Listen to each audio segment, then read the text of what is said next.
Alright, welcome back to Shadows over Loathing. Last time we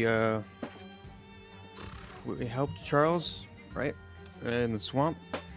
And then we saw some of the president's past or whatever. Through a dream. That was fun.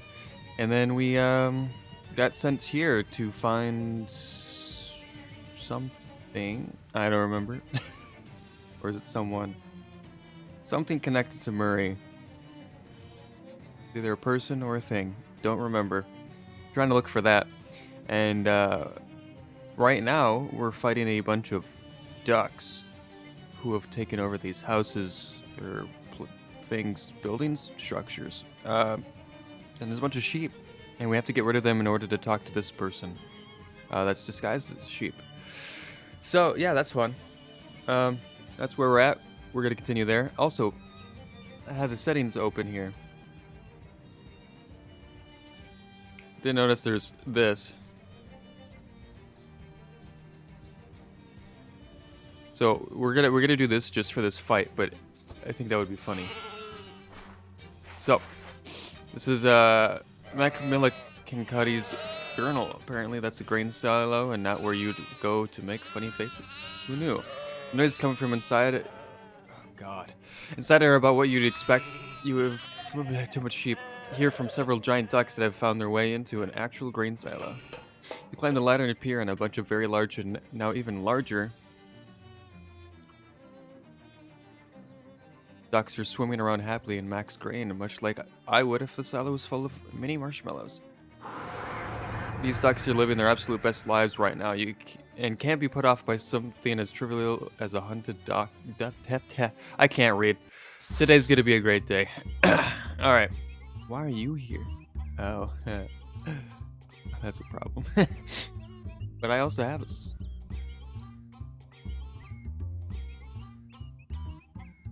Okay. Oh, what do we got?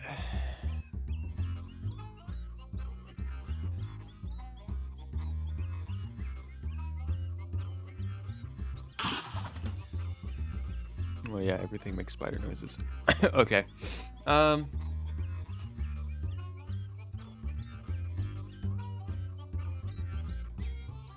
much damage does this do to the duck? 24.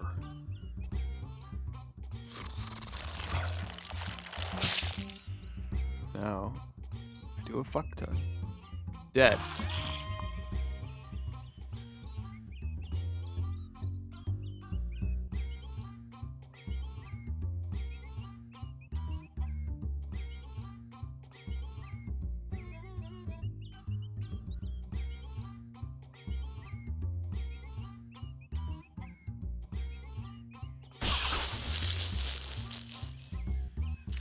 Ouch.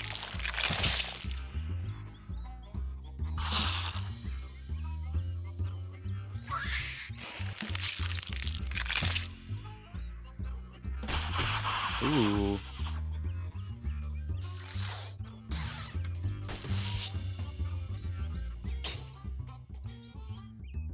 Okay.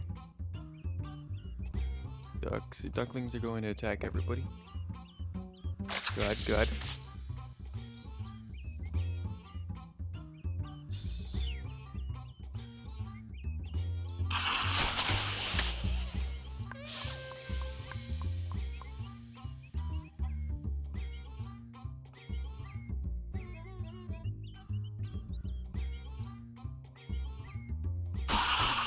Hopefully that'll kill him. It does. Good. Oh no. Oh no. Spider, do something. Good job, Spider. Good job, Spider. Having a spider helps. Duck's dead. You won. It takes more than a few fat ducks to stop you from stopping a few fat ducks. Cool. Excellent. Alright, I'm gonna turn off those settings. It was just funny. Alright. This building is, well, not so much a building as a huge pile of manure. For some reason, probably a horrible one. It's been excavated to a sort of cave. Ugh. You hear a bunch of giant ducks quacking away happily in there. It seems unreal that anything could be happy to be anywhere near it. Your eyes start to water as you peek inside. A few large and extremely filthy ducks are lounging around in there. It's unclear if they were filthy to begin with or if that's just the natural result of the situation. Player hunted duck call. Nothing happens. Even the sound waves from a haunted duck call don't want to go in there. Can I have 7 stench armor? What do I have for stench armor? Scan 2 and 2. Yep. What effects do I have going on right now? Oh, I forgot I had that. You smell like the horrible things you've been touching.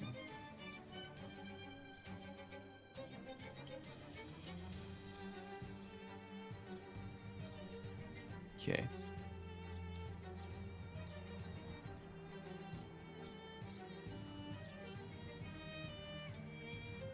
Alright. How much XP do I have? I don't know. I stopped paying attention to that.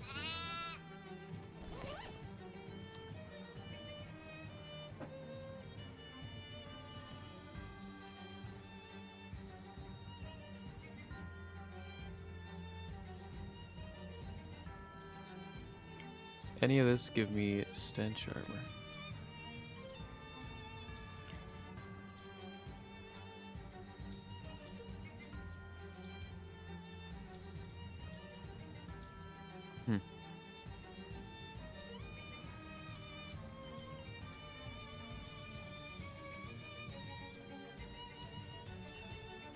There's a lot of sleaze armor. Nothing that stench there. That's a shame. Alright. I don't have anything else, right? Yeah. Okay. Let's see what I can read. Ooh. Nightmare alloy. Spooky armor? I don't really care for spooky armor. Grit teeth. Read the book and really up your frowning game. Not that there's anything fun about anything. Grit teeth. Sometimes you get so into the music that the only expression you're capable of making is a rictus of pain. The back page has a bunch of exercises for strengthening your frowning muscles, all 438 of them, according to that old adage. If you do, grit teeth will heal an additional 5 HP. You go through the exercises, it's a lot of work, but you end up with the tautest frowning muscles you've ever seen. It makes you want to smile, but you can't anymore. Grit teeth has been upgraded. You test your newfound abilities by frowning at the book until it bursts into flames. Okay. Jazz hands. You hold on tightly to the book, letting it shake your hands until you become aware that you'll also develop a case of jazz eyes. Jazz hands has been upgraded. You go to put the book back in your sack, but your shaky hands cause you to drop it into a bonfire instead. Oh well. Wow. I don't have any XP now. That's 100.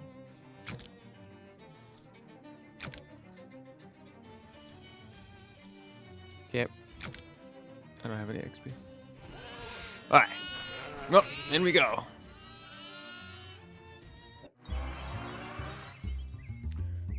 Oh boy. That duck's gonna do damage to everyone. So it's that duck.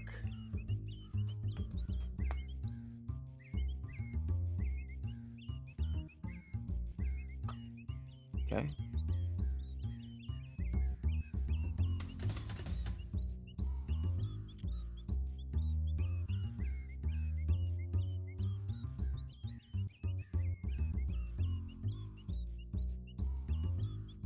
Well.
Alright. No, Eldridge, no. Cha-cha.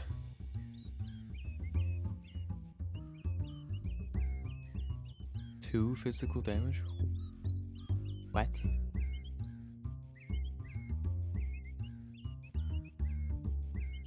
Huh.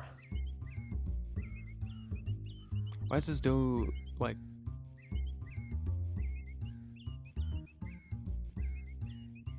I don't know. This is ignores armor. But... Oh, that's for like if somebody has a shield or whatever. Okay, that makes sense. Yeah, makes sense. I get it. Stab.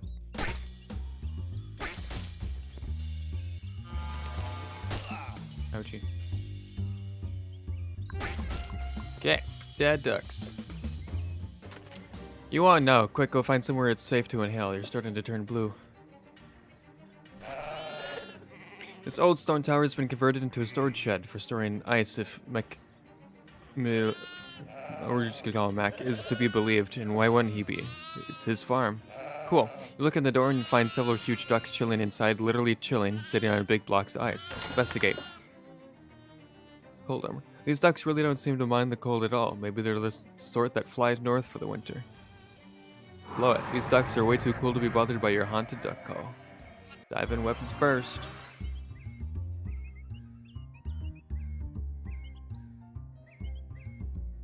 Cha-cha.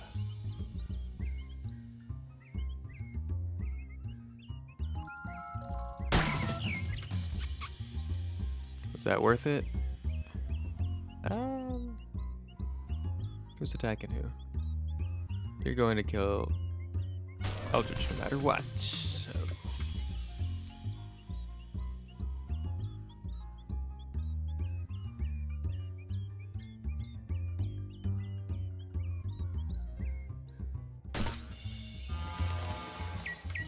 Eldritch, no!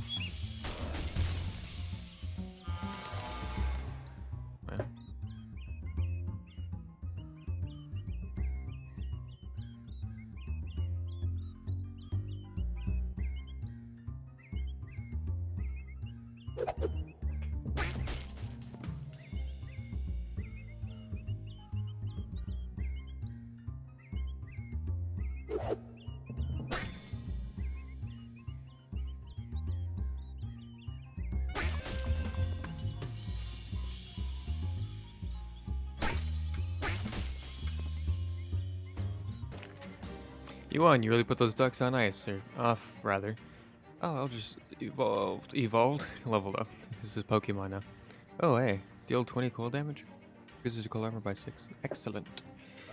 Don't worry, I'm almost done. This pile of rocks is apparently a barrow, that is, a sort of tomb made by piling up rocks. Mac called it a barrow, though, which is less clear. You'll need to borrow a dictionary. You hear an ominous rhythmic quacking sound from within, as though several very large ducks were chanting ancient cult rites. Investigate. You peek inside the barrow and discover that, yes indeed, several very large ducks are in fact chanting ancient cult rites in there. Also, the place is strewn with pig bones, and I don't know how you learned to identify pig bones specifically, but I guess a barrow is also a type of pig. These ducks seem pretty haunted already. It shouldn't surprise you that they don't take any notice of your little haunted duck call. Dive in. These guys are probably resistant to spooky, so...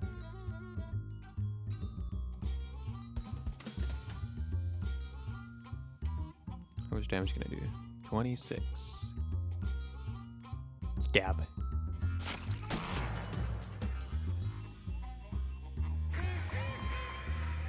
Oh, that's great.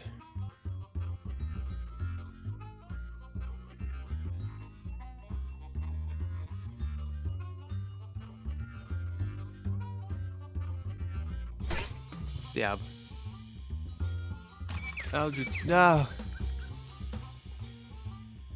No!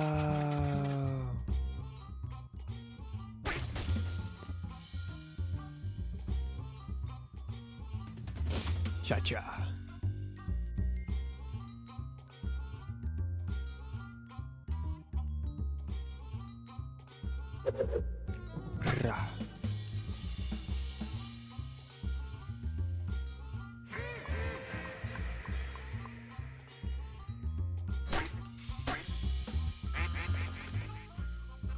Oh no, Obi.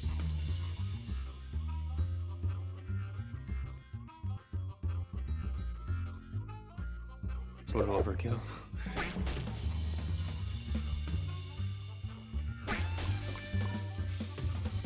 Nice. You won. You will have no more goth ducks running around. Thank you very much. That is clearly crow territory. So there. You're not liking the plants on this thing.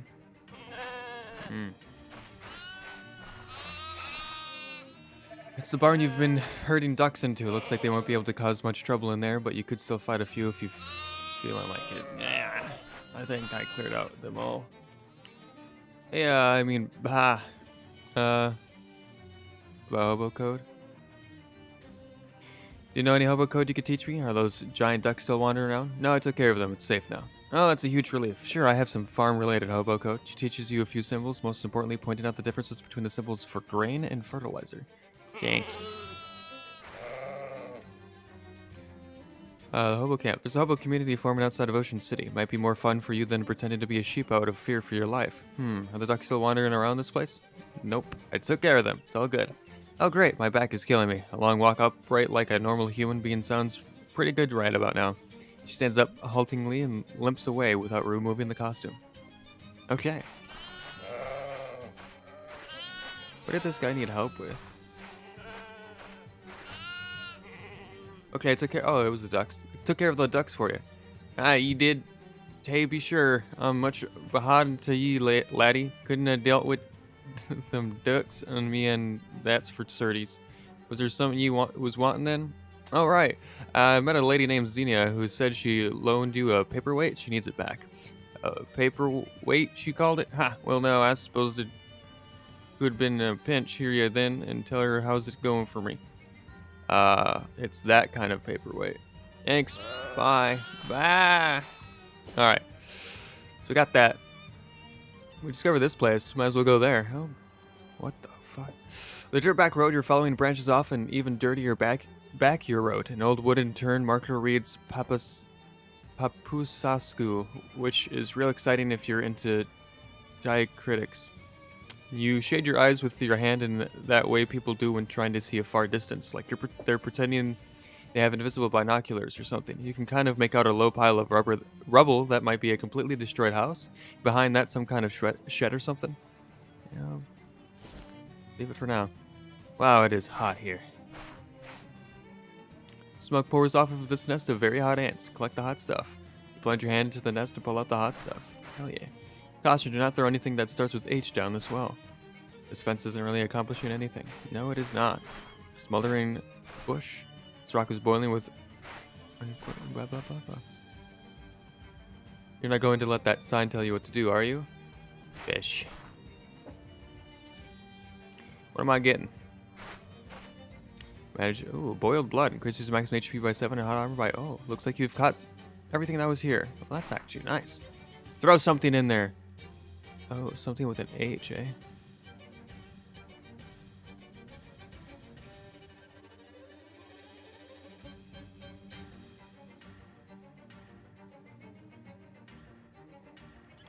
You put the candy in the bucket and send it down. When it comes back, it has been transmogrified, mostly via inflation into a cake. Devil's food cake increases your muscle by 1, your muscality by 1, and your mox by 1. Cake imbued with the power of Satan and the protein of 3 large eggs. Okay, so that transmogrifies things. That's interesting. We gotta go. I didn't mean to click on there. Fight me. We've already run into these guys before. Cha-cha. Who can I murder? 12 sleaze damage. 12 sleaze damage. 9 sleaze damage.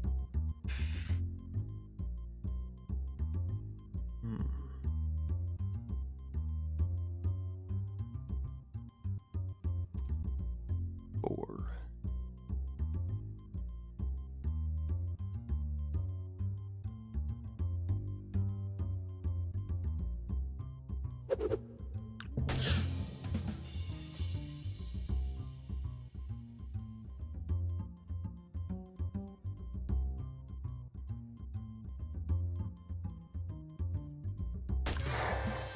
He didn't die from. Oh, I didn't see his. Fuck.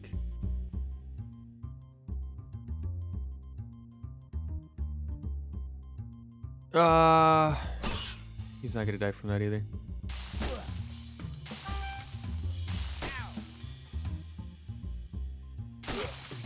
This is bad.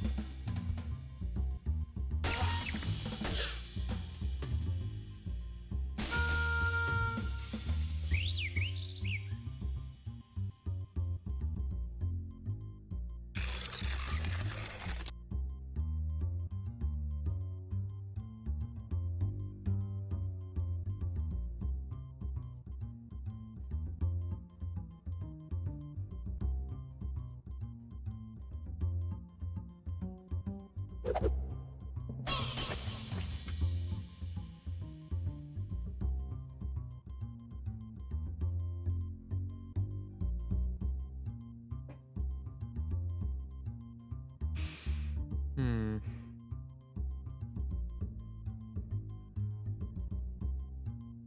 I need to just like chuck something at the guy.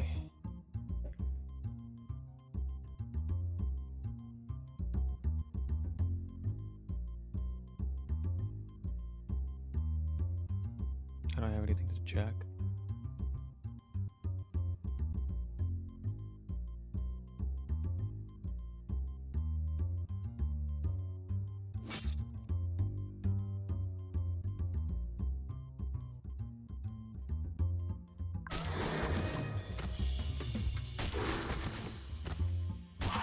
Oh, yeah, that was a close one. That'll teach them a lesson about demanding fair compensation for their labor. Wait, no, that's not a good lesson. You're not sure what that devil was using this loop of skin for, but you're definitely sure what you're going to use it for. Devil skin hatband. Barbecue pitchfork. The nice thing about an enchanted red hot fork is that you can grill stuff without having to waste any charcoal. Gives your mysticality +6 hot damage and causes 2 on fire. Time to keep it up. I didn't mean to go here, but anyway. We're gonna go to... It's here, I think. Ooh, you hear a wet buzzing noise coming from a rickety old shed off the side of the road. You step inside and find a big nest of mayonnaise wasps. Luckily, you know how to gather the oily goodness inside without being stung. Yes, I do. You definitely collect the goo and leave before the wasps even know it's gone.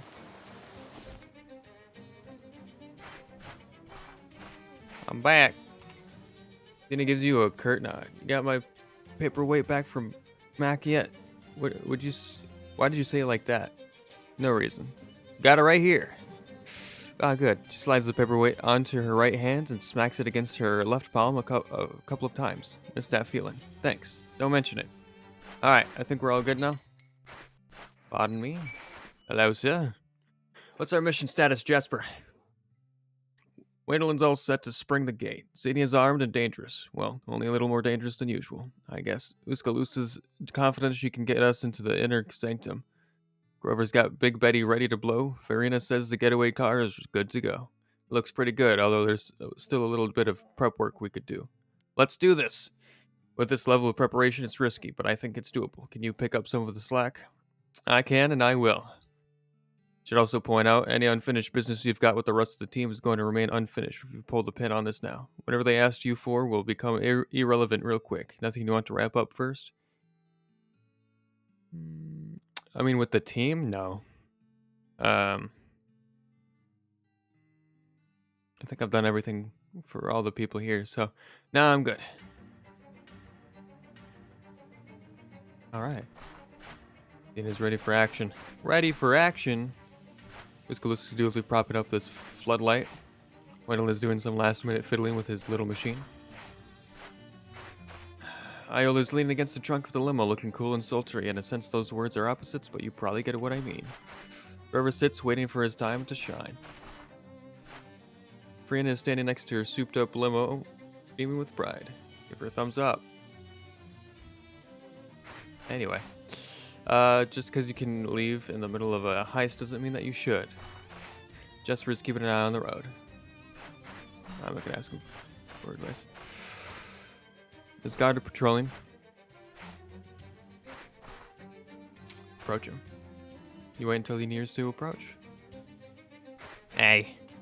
Hey, who are you? What's your business here? I'm from FUGSO, the Federal Union of Guards and Security Officers. That's right, we're running a 72-9B to make sure operations here are up to snuff. Frankly, I don't think much of your patrol technique.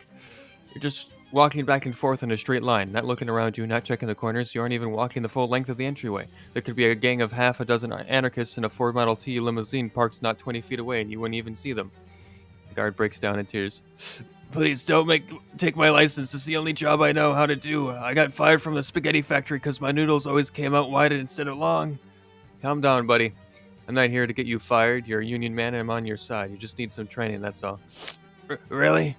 Yeah, listen, take the rest of the night off, get some extra sleep, come back a couple hours early tomorrow, and I'll teach you what you need to know. Gosh, thanks, mister. I won't let you down. Guard runs off into the night. Iola pouts a little. Well, I can't argue with success, darling, but I still prefer my way. The old Milky Fin gets him every time. The what? The hell? Alright. Ready for action. Wendolyn is messing with the gate controls. Wendolyn has removed a panel from the front of the control box, revealing a massive gears and cogs packed with grease. Give me a hand with this, would you? Is it going to have all the fingers still on it? Is it going to have all the fingers still on it afterwards? Yeah, no worries, kid. This little gizmo I've been tinkering with is going to do all the heavy lifting. Just need you to hold the panel open for me.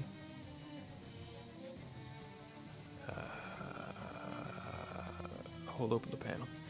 Wendolyn slots his little gadget into the control box and casually flips a switch on the back. It makes a little whirring sound, which becomes a loud whirring sound as it engages the control gears and the gate slides open. Wendolyn looks extremely satisfied. Nice. Everybody in. Okay. What do we got here? Perverse, bold, something, crude, unrefined, refined, classy. Barrels. Oh, hi. A well-made but otherwise unremarkable office desk. Very practical. Search it. From the memos and so forth, you gather that this is Baron Hellstrom's personal desk. Pretty much all that's in it is business-related papers. Oh, except for a weird leather pouch. Take the pouch. You grab the pouch and close the doors. Weird leather pouch. A leather pouch with a weird spiky glyph stamped into the flap. You found it in a desk at the Hellco refinery. Yep. It's a pretty big safe. The keys in there must be real important. Check it out. Uskaloosa pulls out her meteor shard and carefully rotates it into just the right position and space to create a small wormhole. Okay, the other side of that wormhole should be inside the safe. I just need you to reach through and unlock it from the inside. Is that safe? Can't you do it yourself?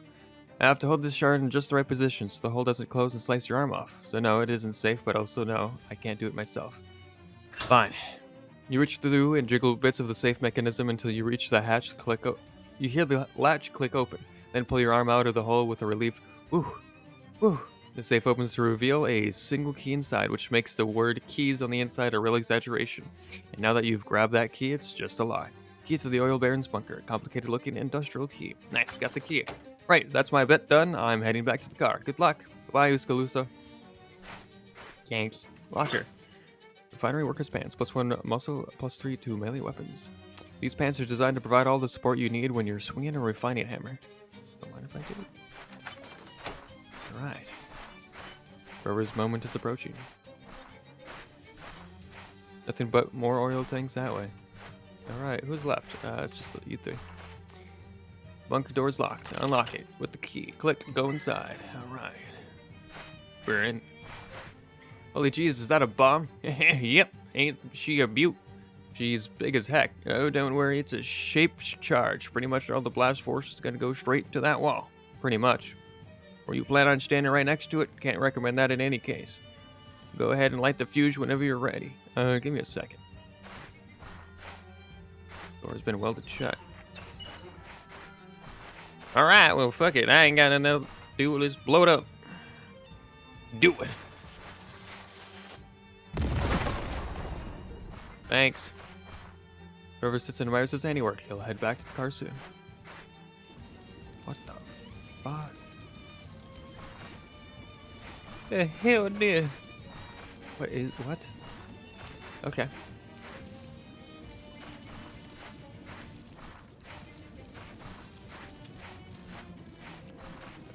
Oh. It's that guy from your dream. He doesn't look like he wants to be interrupted. Interrupt him nevertheless.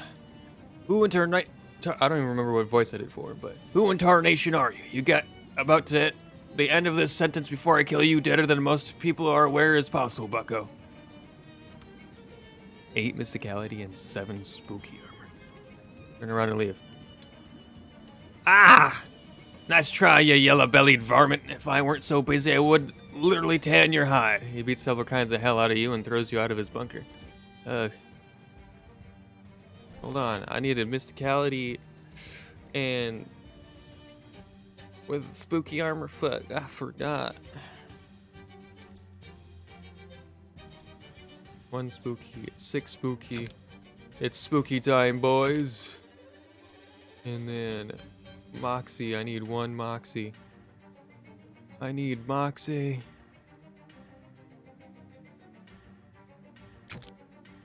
You don't have any utensils, so you just eat the cake with your idle hands. Devilishly delicious. Yeah. Yeah. Out of my way.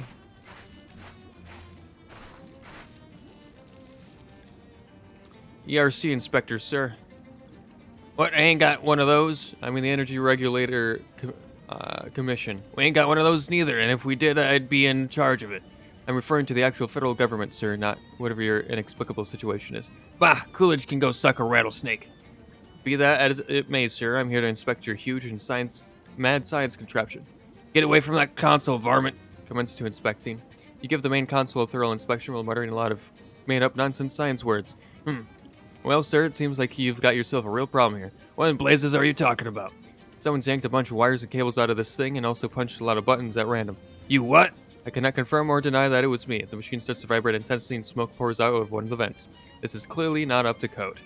Why, you damn fool, sidewinded! The Baron looks about to beat you to death with his cane, but a nearby exhaust fan explodes and the spinning fan blade slices off the top of his hat, but he therefore chooses to turn and run away instead. Come on, we gotta get out of here. This whole place is going up. The front panel of the machine blows off and what looks like an old farmer's sickle flies out of it and clatters on the floor. You quickly pick it up. Cursed sickle. Deal your Moxie plus 13. Spooky damage. The sickle is so sharp that it dulls your senses just by comparison. Time to go.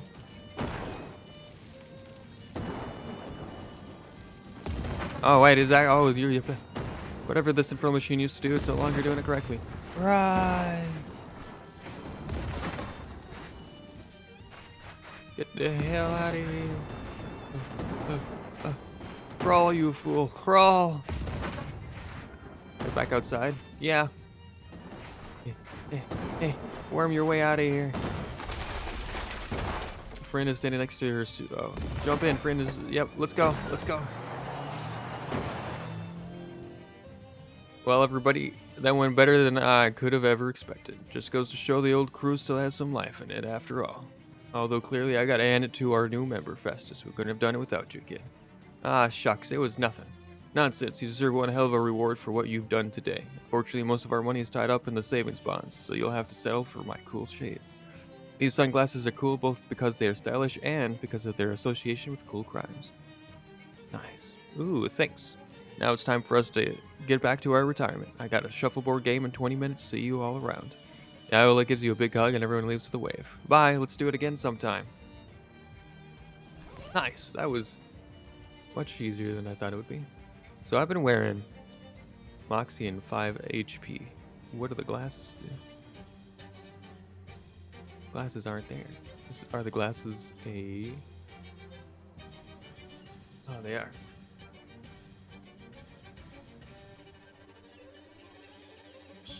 What was I wearing before? I was wearing this. 20 meat drops, maximum HP. Yeah, it's better than this, sorry.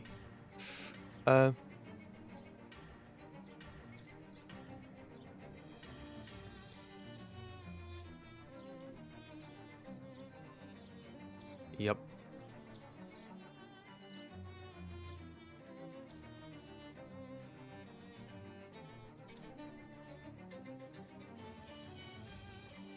Okay.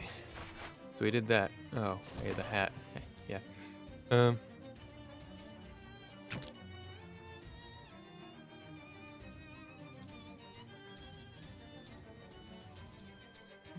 Go.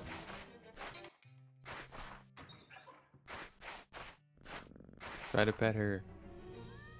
New cat unlocked. Abby leans into your petting with the enthusiasm of a co-conspirator. New cat unlocked. You can now pet Abby and to receive a boon. Pet her now. Yeah, maximum AP. You give old Abby a scratch behind the ears. Abby's boon. Abby's spirit has moved you to feats of great anarchy. Thanks, Abby.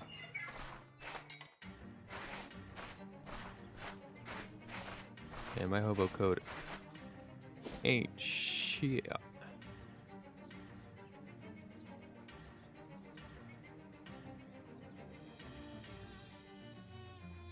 We'll go here, I guess. Come upon a blow-over grain silo surrounded by piles of old rotten corn. You take a closer look and find that the corn is full of plump, wriggling muscle grubs. They're a great source of protein. Take it to extract the protein from the grubs. I'll spare you the details. Thanks. There's nothing left of this house but charcoal and foundation. Start a cosmetics company. Sadly, it's not that kind of foundation. God damn. Roblox says, oh, yep. See what's inside. Old mail, some of it's junk and some of it is merely boring. Junk mail. A yellowed envelope from an insurance company. Based on your previous experiences, you expect that it is exactly as confusing as it is boring. This truck isn't as destroyed as the house, but it's still plenty destroyed. See what's inside. Don't have it. Thank you. This oil drill is taking a break from despoiling the earth. De-oiling? Despoiling. I said it right. The door on this trailer says property of Helco Oil Conglomerate. Keep out. Keep in instead. This desk is neatly organized. There's a Helco logbook on it. Look at the book. This logbook is full of meticulous records written in meticulous handwriting. The whole scene is so meticulous that meticulous doesn't even sound like a word anymore. Yep. March 5th, 1917. Oh boy, it's my first day as a drilling site supervisor, and I can't wait to prove myself. I'm gonna work hard to establish myself as a real up-and-comer, and then once my career is secure, maybe I'll have the confidence to pop the question to Clara. You know, the marriage question. Anyway, the crew has the derrick set up, and we're turning the drill on tomorrow morning. Seems like former owners of the house have cleared out already. They yelled a lot of angry surrounding foreign words at us yesterday, but they were gone when I got here this morning. Kind of feel bad, but that's progress. So we started drilling and hit a big air pocket near the surface. Is hit the right word? Can you hit air? Anyway, it's probably just a random little cave. We lowered a couple guys down with lamps to check it out. In unrelated news, I heard a big explosion from just west of here. I checked the maps and whatever is over there, it's not a Helco facility. I guess I'll just have to read about it in the paper tomorrow. Turns out the cave we drilled into is an old gold mine. Go figure. When we strike oil, it'll be a black gold mine. Haha. I should write that down. Oh wait, I just did. Anyways, we can't find any record of it in the geological surveys, and we can't find the entrance either. I guess it must have caved in years ago. I set the crew to digging a proper shaft down. They're starting in the root cellar of the house, because it's slightly lower than ground level, and they get paid by the hour, not the foot. One of the crewmen was trying to get a closer look at some magazines he found hidden in the attic of the house, and the carbide lamp on his helmet started a fire that torched the whole place. Nobody was hurt, fortunately. What a mark on my record that would have been. After the fire went out, we cleared a path down to the shaft and put a trap door over it to keep the ashes and rubble out of the mine. New orders from above. Baron Hellstrom wants us to reconnoiter the mine. I guess that makes sense. If there's any gold left in there, then hey, free gold. But every time someone goes exploring away from the ladder, they come back all pale and sickly looking and freak out when they see the sun. You just can't find a good help these days. Guess I'll have to do it myself. It can wait till Monday though. Had a really nice weekend, super relaxing. I really needed that. Went on a date with Claire and we had a great time. I think maybe she was hinting about getting married too. Oh geez, what am I thinking? This is a company logbook, not my diary. Anyway, it's time for me to go see what's in that old mine. Back from the mine, it wasn't so bad down there. I don't get why the crewmen acted so weird. It's nice and dark down there, not all bright like it is up here all the time. It's really giving me a headache, to be honest. I made some friends down there too. Great guys, they really understand me. I think I'll knock off early and go see if Claire is home. I just can't get her rosy pink cheeks out of my mind. It's the last entry.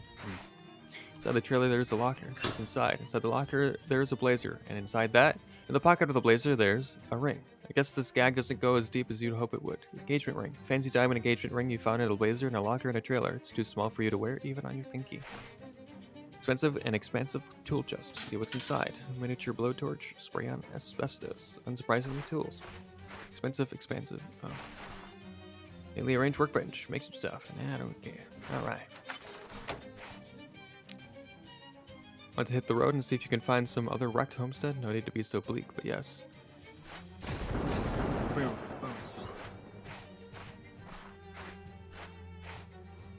Look for the trapdoor. You clear away some of the burned rubble and fallen masonry, and sure enough, there's a trapdoor in what used to be the floor of the root cellar. You open it to reveal a ladder leading down into the darkness. Climb down the ladder. This part of the wall is both spooky and moist. No way you're getting through the air. You need a bunch of TNT plus a blasted cap and a detonation plunger. This card is empty, save for a discarded pickaxe. Take it. You grab the pickaxe and put it in your indescribably large backpack. A tool favored by miners for breaking rocks, removing hot dishes from ovens, trimming hedges, kneading dough, and catching baseballs. Refine some. Card of meat ore. Refine as much of the ore as you can with your bare hands. Geez, looks like someone was drunk mining. Oh, it's vampires. Uh-oh, that's putting it mildly. Hi. It has been many years since a human interloper has invaded our home. How novel. Haha, yeah, that's me. Novel, I mean, not the invader part. Perhaps if you please us, we will permit you to join our family and live down here in luxury forever. Luxury, living in an abandoned mine? The vampire gestures behind him to the rear part of the tunnel. It's actually really nice back there. Oh, huh. Vampire regards you with interest, though an unsettling percentage of that interest is in your neck. Ask about life down here. Have you guys been trapped down here for 11 years? Nearly, yes. We must thank you for clearing the debris that came to block the trapdoor as the foundation of the house further collapsed over time. Gosh, that sounds terrible. Oh, not at all. We are quite wealthy. It is very comfortable down here. Sure, but didn't you get bored? Vampires exchange glances. What? I mean, evidently, things did get a bit stale in the bedroom. We had to invent whole new categories of kink previously unexplored by sentient species. Yeah, we are real nasty freaks now. Okay, changing the subject. Vampire asks what they'll do now. Well, now that you aren't trapped anymore, what are you going to do? Well, we've definitely got to go find some proper food. I'm so totally sick of these ghouls. Yes, they are so dry, it is like sucking the blood out of a turnip. Ugh, haha. Fight them.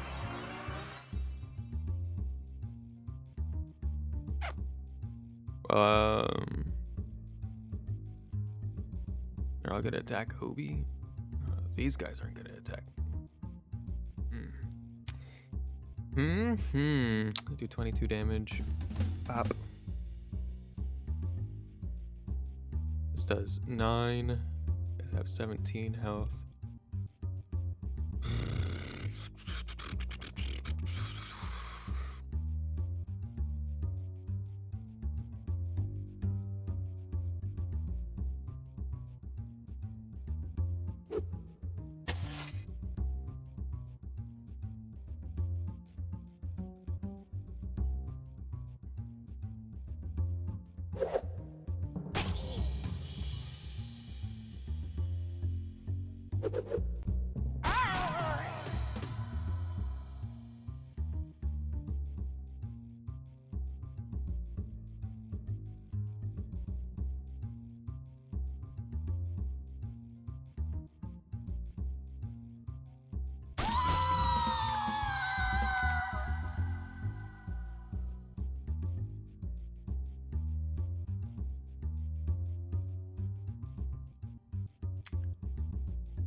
I think Obi's gonna die.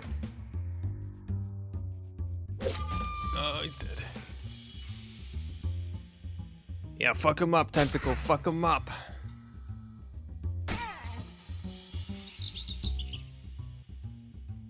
Okay.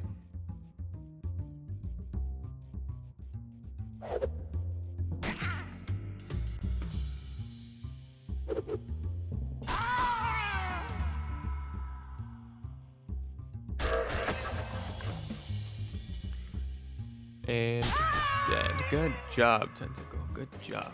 You won. Those vampires should have been living in an iron mine instead, you know, because iron is a lot stronger than gold. See? Vampire skull cap. Some vampires have intimidating widow's peaks, but the ones who don't wear these hats that make it look like they have one. Cosmetic wine. Vampires' metabolism won't process real wine, but vampires still want to look like cool wine people. Excellent.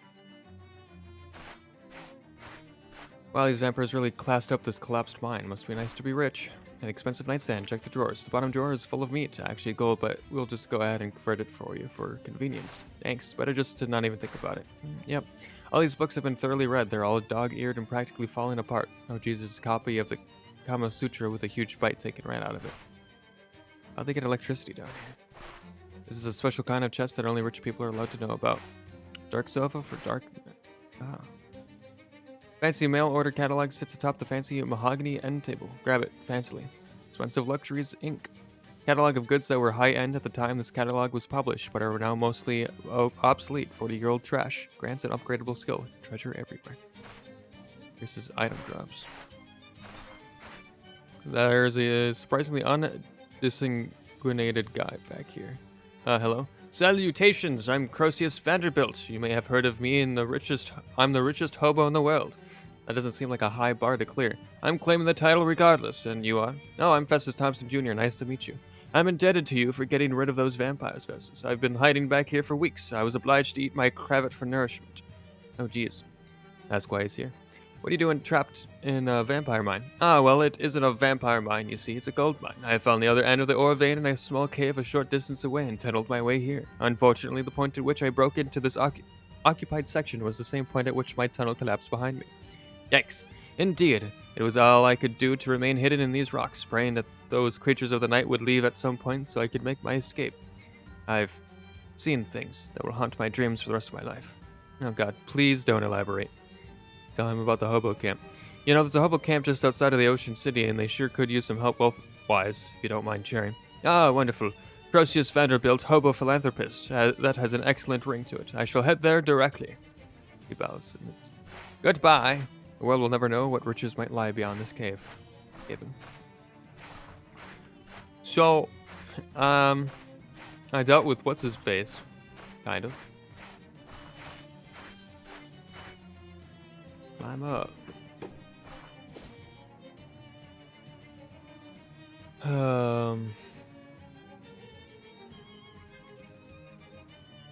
We'll wander a bit. There's something familiar about the long-haired woman on the road who stands waist-deep in a puddle of last night's rain. Ah, yes, it's the one you last saw standing waist-deep in the swamp bog, but this time she bears no sword. It doesn't look like she has brought you any gifts or treats at all. For decades, the blades of your great aunt was hidden with my family for safekeeping. Now the weapon is yours, but our business is not yet concluded. Yeah, I remember. I haven't used a sword much lately, though. It is your sword. Do with as you will. My family kept it for you in exchange for a boon. I call upon you now to perform it. With the fulfillment of your obligations shall come an end to your burdens. I speak, of course, of your swamp geese. I actually got rid of the geese on my own. Do not tamper with my family's magics. They are finely tuned instruments. You know not what you do. But I got rid of it, though. It is of no consequence. In return for services rendered by my family, you owe to us a boon. I call upon you to perform it now. If you do not, I shall simply reapply the geese. Fine, what's the boon? The month nears its end. At this time, the concerns of your family return to our mortgage payments. We ask for your assistance with our next bill. That's it. We're a proud family and do not ask for handouts. Only a little help in exchange for services rendered. 400 meat will suffice. Alright, whatever. While I find your actions underhanded, the contribution is appreciated. This helps us make what we call our nut for the month. The wind descends the puddle in the fashion of someone walking down a flight of stairs. Is that it? Goodbye then. Okay. Pass by a small farm where a little girl sits crying next to a wooden dollhouse. Aw, what's wrong, little girl? The pugwudgie stole all my dollhouse furniture. The what now? They're mean little elves, like from the fairy tales? Oh god, not more fairies. Look, they even painted a rude middle finger on the living room wall. You lean down and take a look. Oof, I don't think that's a middle finger, kiddo. Where do these things come from? There's a vacant lot with a lot of bushes and stuff that Granny said to stay away from. I think they hide there. Are you gonna go stomp on them? Stomp on some of them for me too, please. Sure. Pugwudgie Village.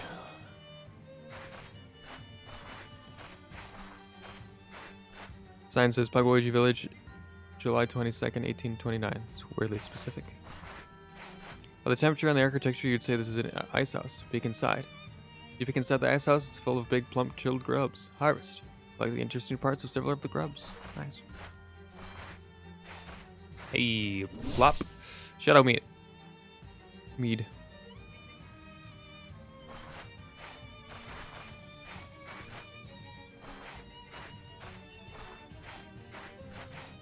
There's a lot of these. Miniature jewelry store. Looks like it's closed. Open it for business. Oh, okay. Well, that skipped all the dialogue because Obi walked. But I looted a bunch of shit.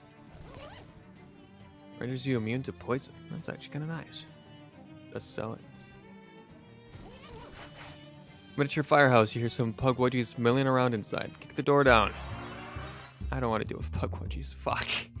Pugwudgies suck. There's so many of them.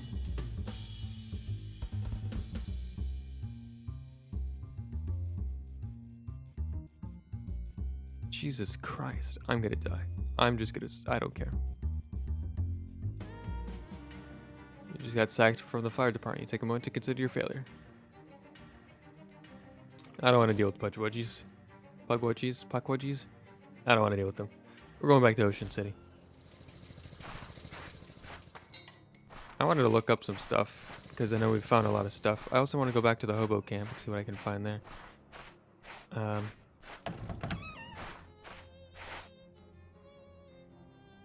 August, you find something interesting. Died. Largest mouth Luke bass fish. Large. Huh. So eulogy.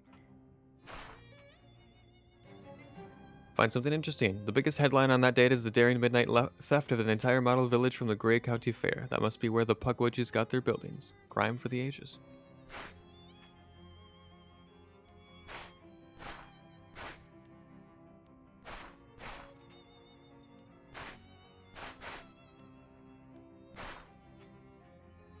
It's that one.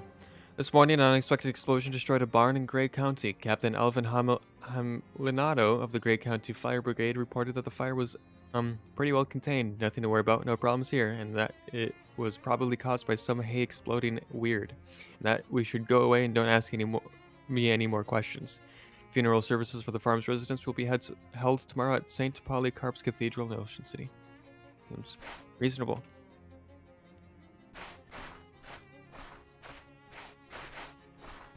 Huh. Alright.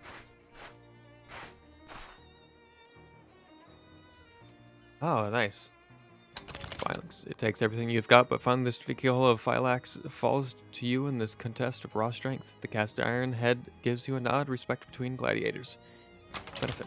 The labyrinth of Metafin is not so difficult, really, once you spend some time with it. You visualize its rooms and corridors, making a mental map of which paths bring you to dead ends, and which to success. The key turns decisively in the lock, and the cast iron head of Methapon gives you a little wink. All three heads now unlocked. Open the door. This tension stands stolidly still, staying stoically stationary. This miraculous little lamp has burned for 20 years and counting, keeping a single solitary vigil to the dying of the bank. Black has gone green with age. Read it. July 4th, 1899. Today we celebrate our opening of Securiburus Building and Loan at Plunkett Street, Ocean City. Integrity, security, excellence, a corporate value for each head of the dog. There is no visible means of opening this monstrous vault door. Kick it. Ow. Standing by the cash register, you fantasize about what it would be like to have a service job instead of what it is you do. I work at a gas station, restaurant, quarry, and factory. Oh, that's right. Open the cash register. The drawer is sealed shut, and there's no obvious way to open it. There's nothing you can do with the cash register at all, in fact, other than bang on the numerical keys as a toddler might. Force the drawer open. The metal drawer comes loose with a firm pull from your powerful horse hands. But you're doing so it triggers the bank alarm. Whoops. Is it flooding? There's no visible means. Punch it. Ouch. Ah. Turn it off. Good night. Ah. Obi. What did I do? Search the register. Meet lines of drawers and uniform piles. Take it. Is that really all that's in here?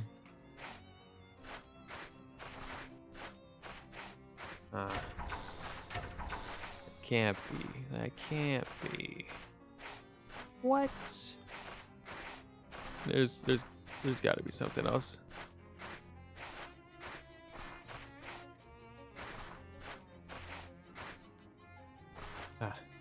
Maybe if I look at the date.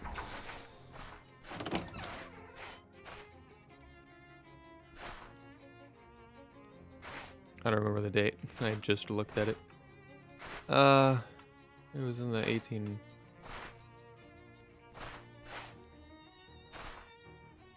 There it is. Today saw the grand opening of a new banking concern, Securiburus Building and Loan. Residents of Ocean City watched it up in appalled disgust as, during the opening ceremony, the maximum security vault door was installed backwards, sealing inside their savings and valuables for eternity. The bank's chairman reassured worried customers the mistake would not affect operations. What happened next? 10 minutes later, the bank was closed permanently. Banks can't trust them. Oh, so it's hauled backwards. What's up, boss? Hey, what's up? You're back, baby. I am. Found some ice. Cool, baby. Uh-huh. Found some bitters. Bitters? How sweet is it, baby? Found some cherries. Nice. It'll be a cherry on top.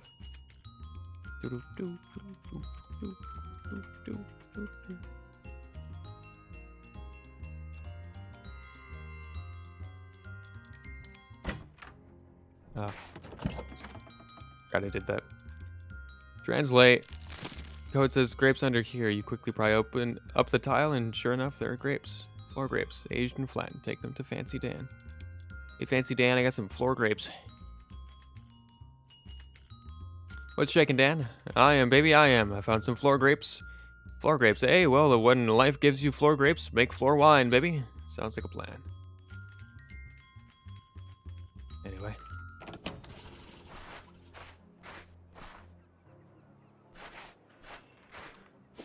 Go to the hobo place. Hobo camp.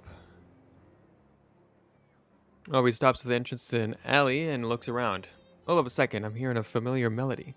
I don't hear anything. I mean in a metaphorical sort of way, something I'm right on the edge of remembering. He taps one foot in thought for a moment, then his eyes brighten and he snaps his fingers. Climbing up onto some trash bins, he pulls down a box that was wedged behind some drain pipes. Ha! What a thing to forget. Come to Papa, baby. What's that? He opens the box, revealing some smaller boxes and some tin cans.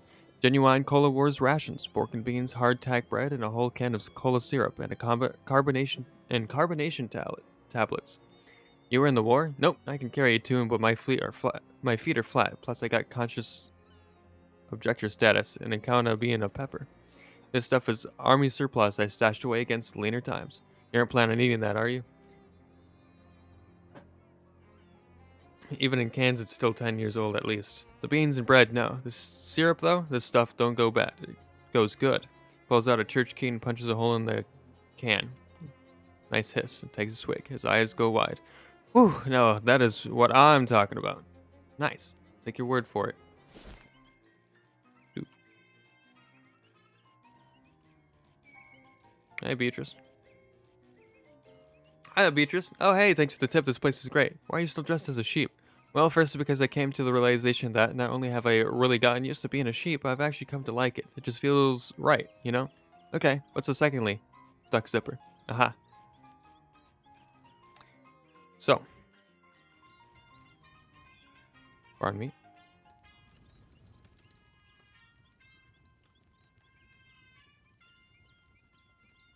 Festus, you get around a lot, right? In what sense exactly? You go lots of places. Oh, yes. Do you think you might be in the vicinity of the Seaside Institute of Technology anytime soon? I have a small delivery I need someone to make. Sure, I can do that. I received word that a hobo out there has come into possession of a number of old dorm room beds, and we could certainly make use of them. Could you locate the man and give him this invitation? Royal summons. The Hobo King gave you this and bade you deliver it to Ovid Lobdell. If you see him, he's usually somewhere on the SIT campus. Sure, I'll keep an eye out. So about those secret plans. I admit you've been quite helpful. You, at first a total stranger, have gone out of your way to help hobos when the other people of this country, and even the government itself, would not. This is the crux of the problem, that hobos are looked down upon, when not overlooked entirely. I seek to remedy this. Well, are you planning a revolution or something? Oh, no, nothing so violent. I intend to sidestep the problem. I should not say more. Okay. Can you teach me some hobo code? Yes, according to the hobo code, I am, of course, obliged to assist. But first, let me test you. Convince me of your worthiness, and I'll grant you a boon. Bamboozle. You know, to be honest, it doesn't matter. I already know all the hobo code. In fact, I should be testing you. Oh, really? Okay, hotshot. Go ahead. What's the symbol for a public bathroom? Oh, that's a simple one. It's hey, you won't scam me that easy. You're trying to get me to tell you it's a rectangle with a crescent moon in it, so you can pretend you knew all along. Well, shucks, you got me. I guess you'd better ask me instead. Huh? So what is the symbol for a public bathroom then? I think it's a rectangle with a crescent moon. Huh. Well, you got it right, so I guess you earned a boon. Great. King Johnny takes out a small notebook, writes a glyph on it, and hands you the page. What's this? That is the hobo code symbol for boon. One of my favorite jokes. I wish I got to use it more often. Thanks. Okay.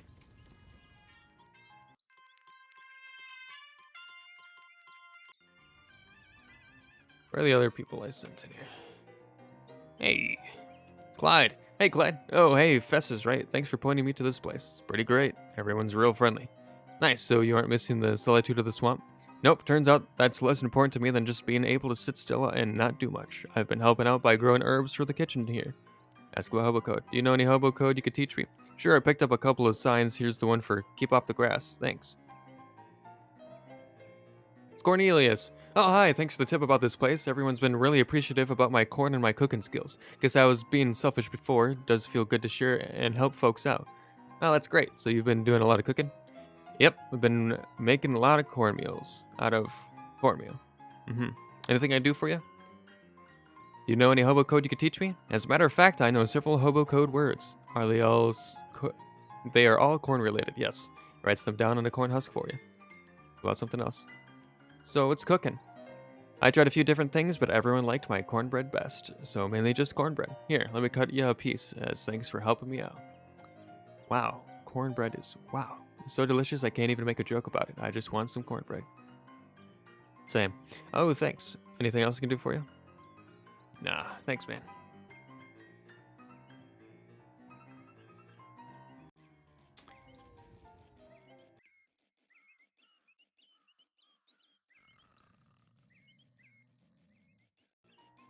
Okay. Well, we learned some hobo code. That's good.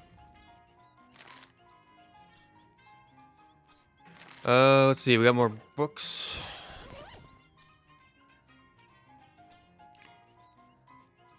Read.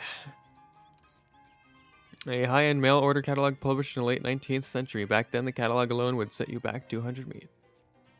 It's just item drops. I don't really care about item drops. Upgrade. You've heard that there was a secret tone that David heard and it broke his bones. You know, now know what it was true. Passing drill sergeant yells at you and demands that you give the book back to him. Nice. I think that was all the XP I had, right? Oh, I still have some. Still more to learn from this book. You study the weaknesses of your future foes until you're confident that you're the best stabber you can be. You practice your stabbing on a nearby tree, but you don't have a knife handy, so you use the book instead. It is destroyed in the process. Okay. Dare. The second story concerns a group of children who trade baseball cards at school. It's all fun and games. Oh, thanks for the follow. Appreciate it. Linda Lucas. Thanks for the follow. It's all fun and games until the baseball players picture the cards come to kill the children. This one really happened. Don't dare, not today. What else we got? Oh, this one goes even further. Oh man, I should have used XP for that. How much XP do I have now? I don't know. That's okay. Anyway, enough of the hobo camp. I'm gonna go back to Plunkett Street, right? A couple of black orbs or holes or whatever these bizarre shadow monsters are made of are drifting towards you. You experiment with them a little bit, walking around behind them, moving erratically to see how closely they track you, trying to get them to collide with each other, and so on. But you can't really draw any conclusions from this. Also, they seem to be getting annoyed with all your fooling around, although you aren't sure how you know that. Fight them! What do we got? Oh, they don't have a lot of health. Let's see. Well, let's do this. Do they take spooky damage? I don't know. We'll find out.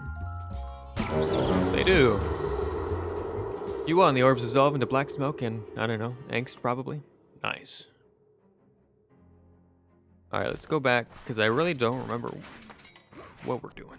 Hey, Jessica. Hi, Jessica. I found the sickle. Oh, we were looking for the sickle. Okay, well, we got it. It was, well, there were some bad implications about this whole situation with the shadow monsters and the government. Not that there weren't already, but this has turned out to be a pretty big bite to chew. Huh, that's disquieting, but it fits with the readings we've been getting from the Detectotron. What kind of readings? Get some sleep and I'll tell you about it in the morning. I want to look some stuff up. Get some sleep, she says. Here's a big old cliffhanger, she says. With the two most compatible ideas. Alright. Time to pick a tenant for the last vacant storefront. Of course. First applicant is Rodkin's Fine Jewelry. A jewelry store could really class up Old Plunkett Street. Second is Jardware's Hardware. I guess if your name is Jardware, your options for rhyming business names are pretty limited. The last applicant has 10 things I had about you. A hat store, I presume. Terrible name. Let's go with the hat store, despite the name. Okay, I'll get him moved in. And that's the last of them of the available spots. Thanks, Charles. You look around for somewhere to place the doll-sized chemistry set and decide to put it on your desk. That's a good solution. Put the music box on your tchotchk shelf, finding all of the other tchotchks better them than me.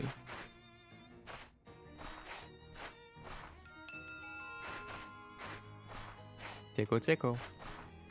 It's a bet. That farm stuff was wild, eh? Get some sleep. I like my shadows under the loathing, actually. Ah, yeah. Me too. Oh, my bed is walking. It's a good thing your bed isn't like this in the waking world. Grade school lunch gentleman is levitating behind this counter. He just glares at you like he did in real life. See what's for lunch today? Sure. Yuck, it's basted clown eyes. See what else there is. Yuck, it's fried witch hearts. Ah, it's breaded skeleton livers. Okay, I'll be done with that. Worms. Oh, jeez. Oh god, it's roasted ghost guts. Hi, clock whose time is running out. The symbolism here is anybody's guess. Huh, okay. Oh god. Oh, not you. Oh, there's a flying bat thing. Get away from me. Hey, geez, Terrence sure is agitated about being in this dream. Shut up. Oh god, it's a chicken. Huh, dream, you must be more scared of chickens than real life, you. Oh, what the fuck? Ah, what are you? Okay, this is actually pretty scary. Nice work, brain. Oh god, it's the president. You. Me. Get the hell out of here, I'm busy. Wait, are you the real you talking to me in my dream, or am I making up a dream version of you? I don't have time for this vaudeville act. Scram. Jeesh, what a grouch. Okay. I'll be on my way then. Skeleton livers, they really be making up anything. Exactly. Their way back to the horrors of the waking world. Better them than these. Damn, boy. I'm awake. It's raining.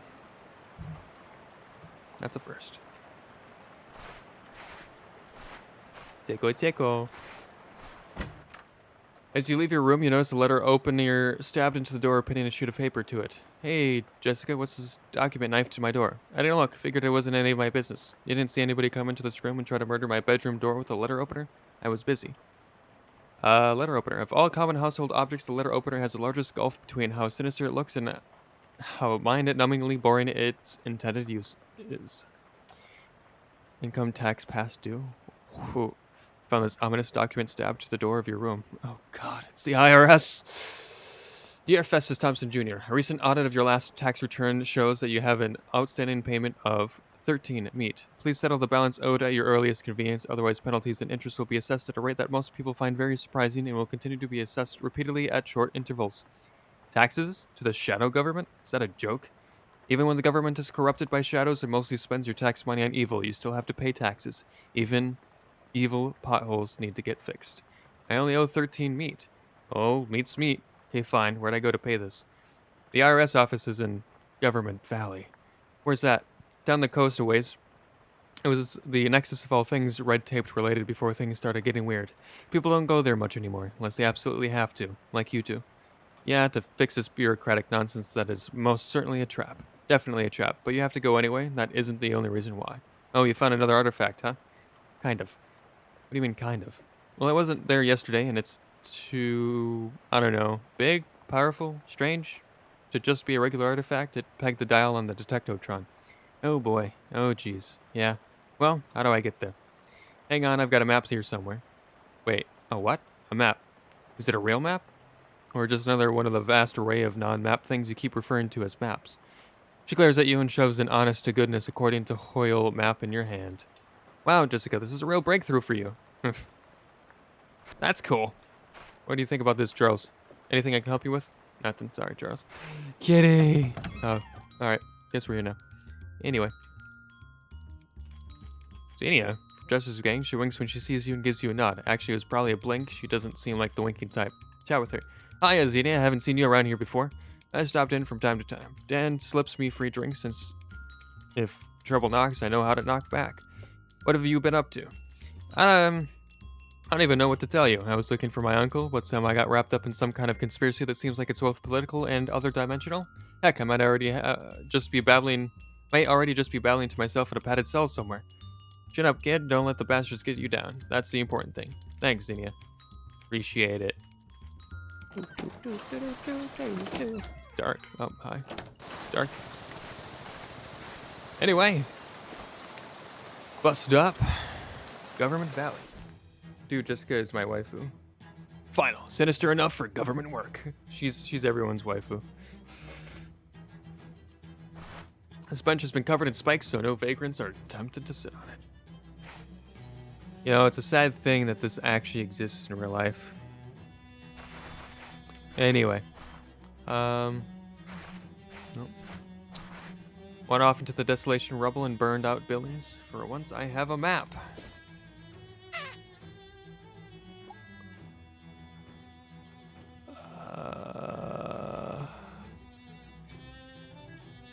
IRS Central Office. Find yourself in front of a forbidding building, the crumbling ruin of some old government office. Its bureaucrats now replaced with regular rats. We're gonna ignore it for now.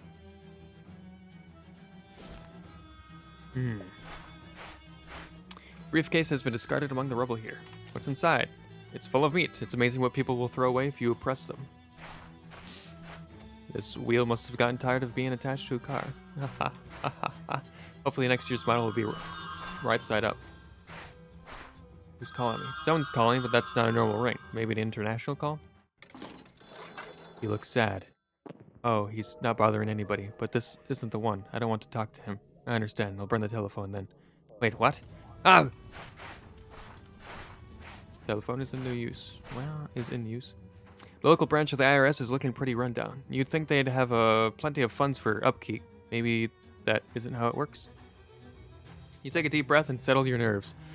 Clearly this is a trap. It's possible that you did underpay your taxes by 13 meat, but to get a notice about that now is too much of a coincidence. Terrence Pointdexter is up to something, but if you don't step through that door, you'll never find out what. Step inside. Oh, okay. Paper shredder here by the grace of prolific inventor Abbot Augustus Lowe. Bewildering array of forms. Grab one. There are a lot of forms here. Which one do you want? No form at all.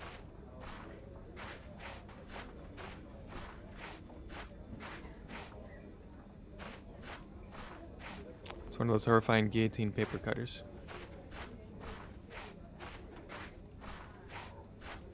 This clerk is just staring off into space. His hands are covered with paper cuts. Hi, I'm here about this overdue tax notice. Nothing to do with me, sorry. Okay, who do I need to talk to then? Someone else. Thanks. The lady is staring blankly into space. Her hands are covered in bandages. Approach. Yes? Hi, I'm here about this overdue tax notice. Do you need it stapled? No, it's only one page. Can't help you then. Swell. This clerk is fidgeting with a cigarette lighter behind his gently smoking counter. Yeah? I got a letter about overdue taxes. Rough. I guess you aren't the person I need to talk to about that? Nope. Maybe ask the clerk on the left there?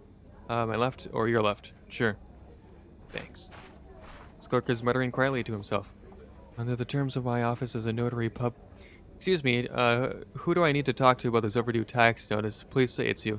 Only if you need it notarized. Do I need it notarized? Oh, I'm not qualified to make that determination. Swell. This clerk is standing patiently behind a thick pane of bulletproof glass. Can I help you, sir? I sure hope so. I got this notice in the mail about overdue taxes. Hold it up to the glass, please. Yes. All right, you'll need to file the proper form with your payment. I was afraid of that. Blank forms are in the rack on the left side of the room. Which form do I need? Oh, it'll be cleared from the serial number. Um. mhm.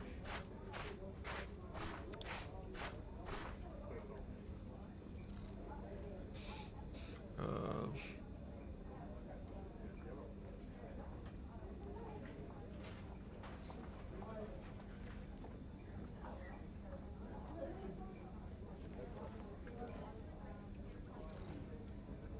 yep.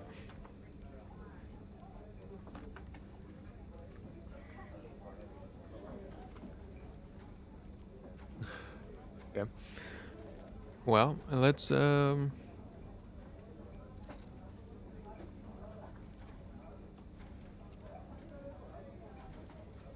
Yep. Fuck it. An incomprehensible complicated tax form, C39. Okay then. Ask him to fold your form.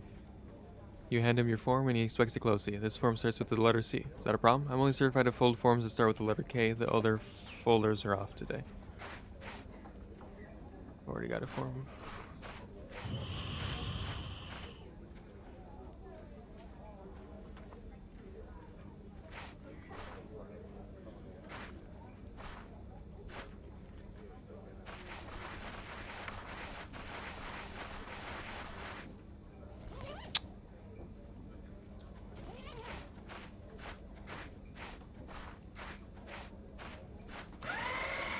Take that, bureaucracy.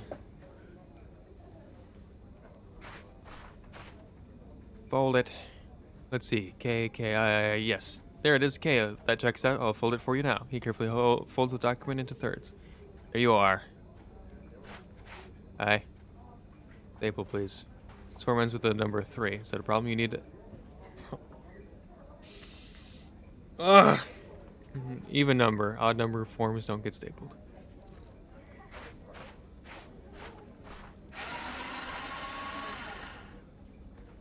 Okay.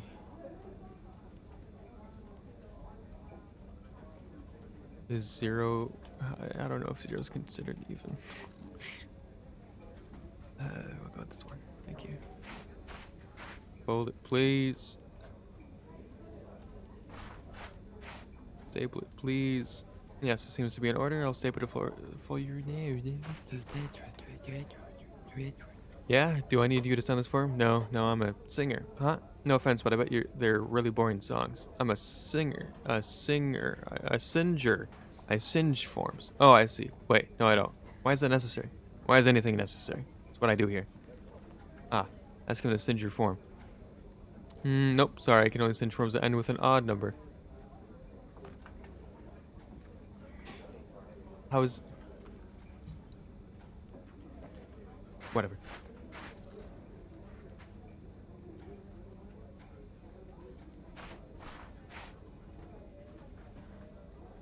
What?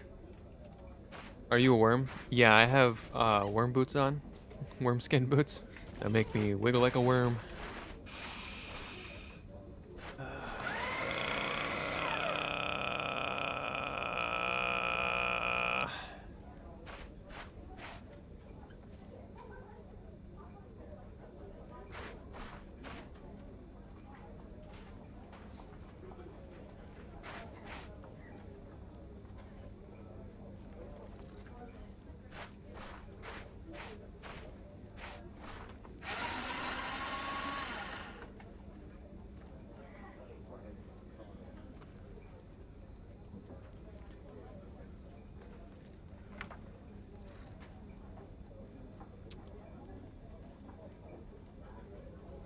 Huh.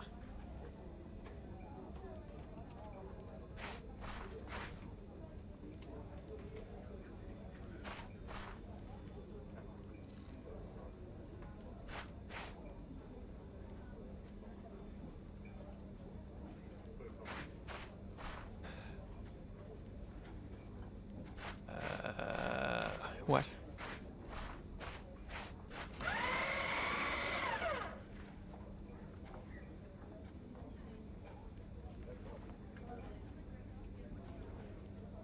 I don't get it.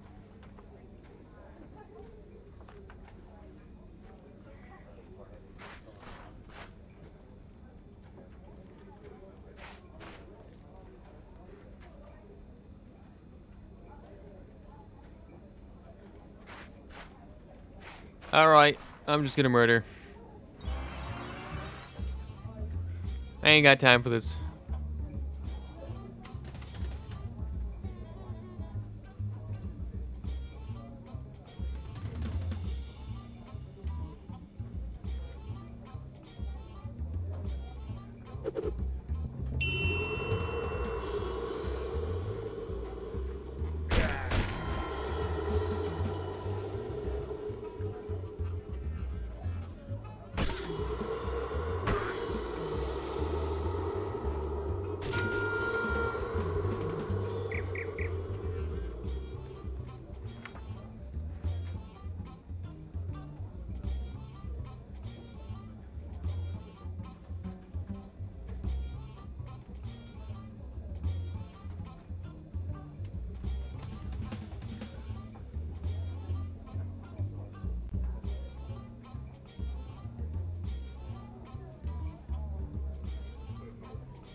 Cool.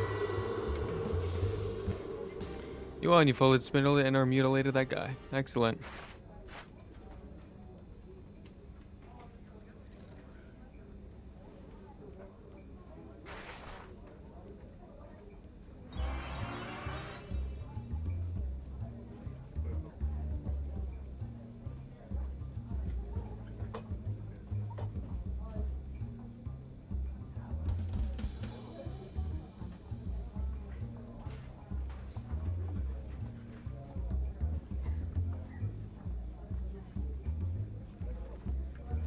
Hmm.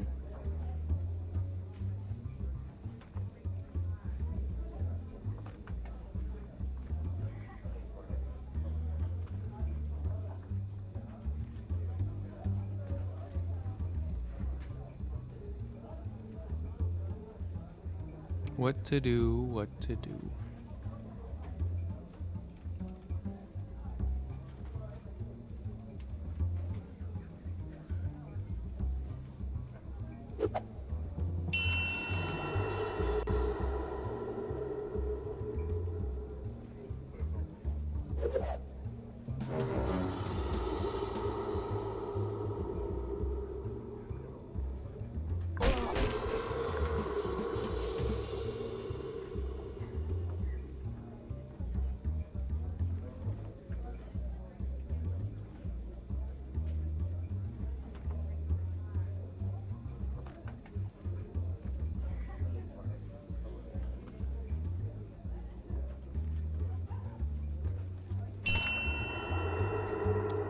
That did nothing. Oh, fuck, I'm dead.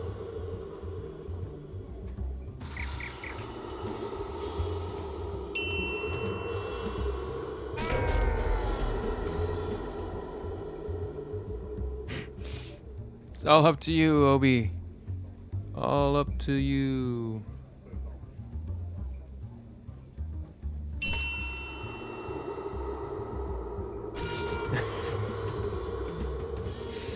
Fuck. Last, to add injury to injury, you should staple your ear to your other ear. You take a moment to consider your failure.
Well, that's nice. I'm dead.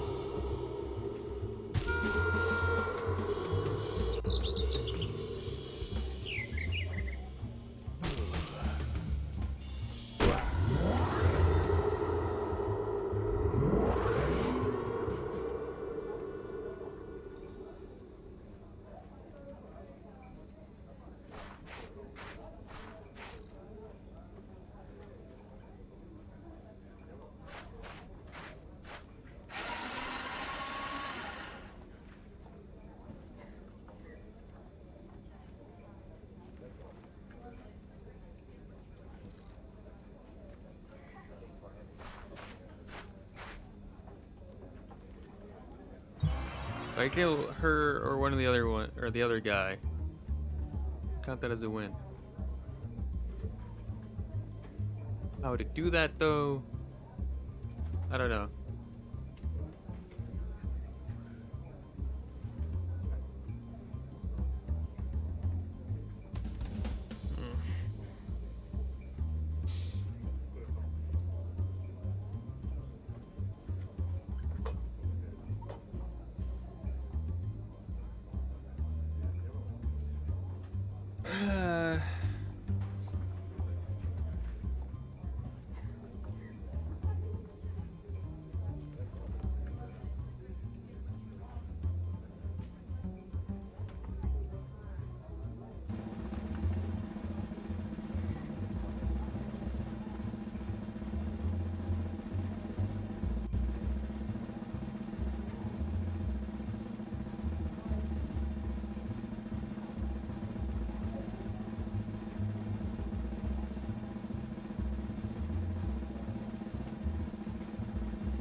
Man.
Good. Now I can do something. Yuan, you always preferred paper clips anyway. Excellent. Fold it. Nice. Stable it. Takes your form and inspects it. Let's see. Yeah, an odd number. There we go. No problem. I'll singe it for you now. He gently waves his lighter around the document until the edges are nicely blackened. Thanks. Hereby notarize this form on the state and takes your form.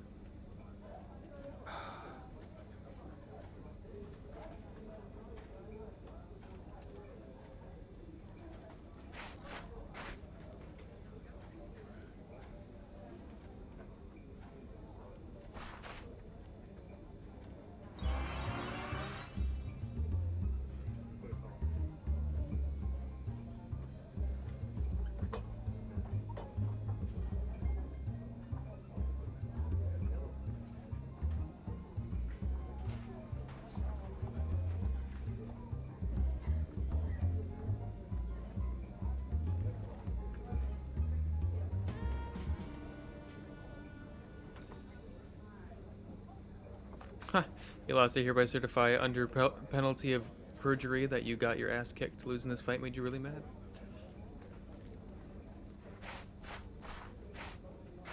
How much do I have? I don't remember how to check that. I don't know. Right there. 3,000? Fine. Take my fucking meat. Great, thanks. I'll notarize it for you now. Here I go. I hereby notarize this form on the state and in this place under the terms of my office as a notary public for the Capital District. Thanks. Can I assist you? Nail the form up to the glass for her to see. Yes, this looks to be in order. That will be 13 meat plus an 11% fine and 11% process fee, which comes to 15.86 meat, round up to 16 meat. Just toss it to me over the glass, please. There. Tosses me to the clerk. She catches it and puts it in a drawer that makes some notes in the ledger. Payment received. Festus Thompson Jr., 16 meat. Now just take your form over there to the right through the giant hovering mouth. So, what did you say? The fluorescent lights flicker. All of the clerks vanish. You turn slowly to the right and see a giant demonic mouth hovering in the air, a few yards away.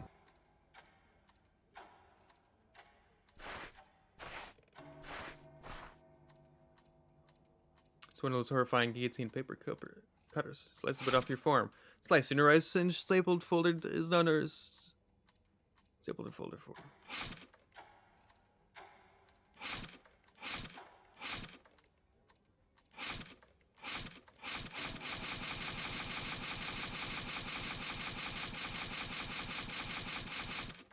You slice the last little bit off of your form. Nice.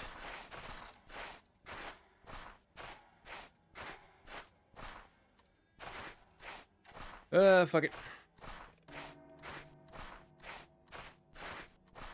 A gnashing maw of shadow. It seems to want to swallow you. Let it.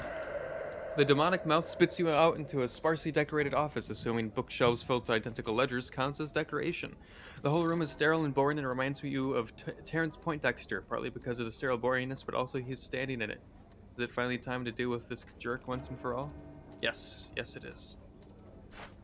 Each of these books contains 0.24% of the municipal tax code. Terrence glares at you and adjusts his necktie haughtily. The necktie isn't pictured, but yes, of course, he's wearing a necktie. Approach. Festus Thompson Jr., you've fallen into my trap right on schedule. Brave words considering how I kicked your ass in the swamp.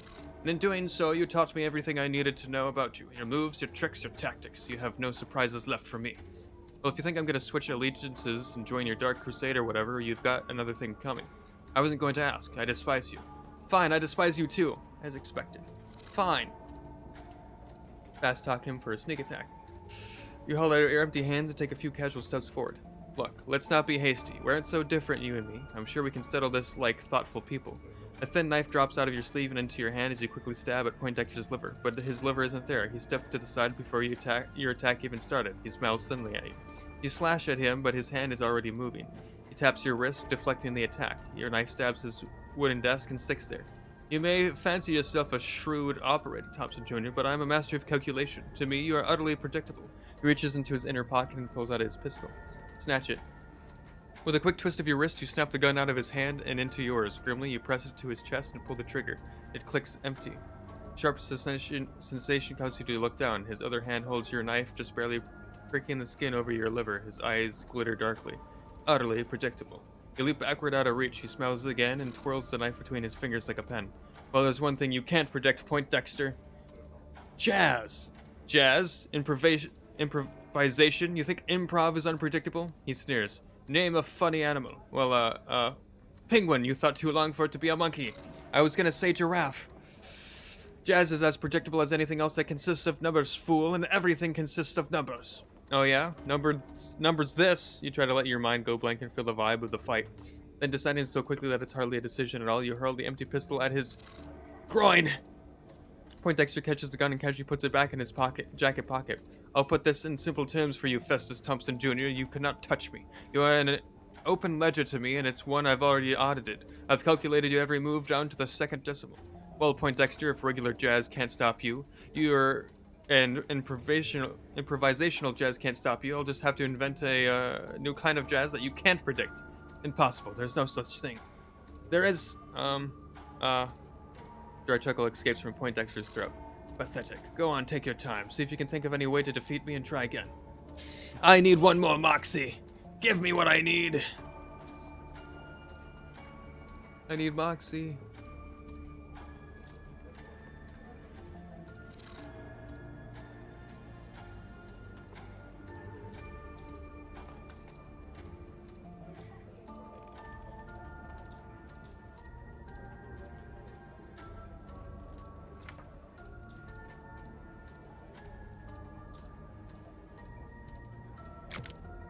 You eat the curious fruit. It tastes like a cross between a strawberry and a watermelon. Delicious. You fool! We'll go through all this again.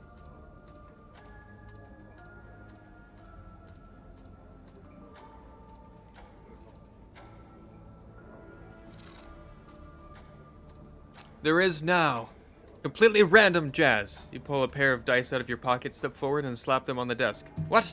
Ridiculous! Roll the dice. You rolled 4 and 3 for a total of 7. A good old traditional haymaker to the jaw. Pointdexter reels and spits out a tooth. Roll again. You roll a 6 and a 4 for a total of 10. Now I need spooky armor. You bend your knees and spring, sending all the force through your shoulders to a smashing uppercut to Pointdexter's jaw. He flies backward but manages to keep his footing. Ah! You think you can defeat me with a simple table of possible outcomes? I can predict every entry! His eyes turn completely black. Tendrils of shadow drift out of him as a vein throbs on his temple. Your third attack will be your last. Hesitate. Shadow tendrils grab your throat, lift you up, and hurl you across the room. I could kill you now, but I won't. Come, try again, so I can prove to you how pathetic you are. I need it. I need it. Spooky.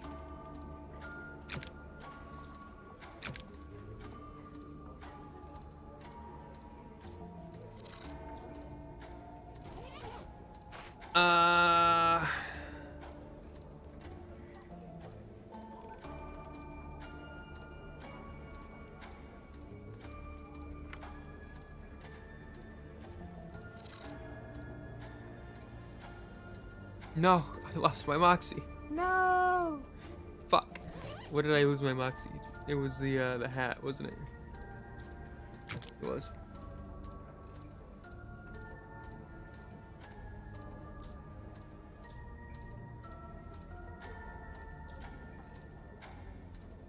I need 10.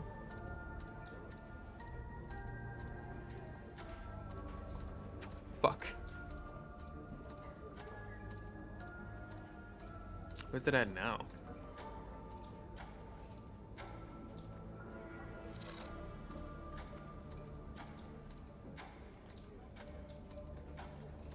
I had something else that also increased my spooky armor, didn't I? It was the book. The book. The book.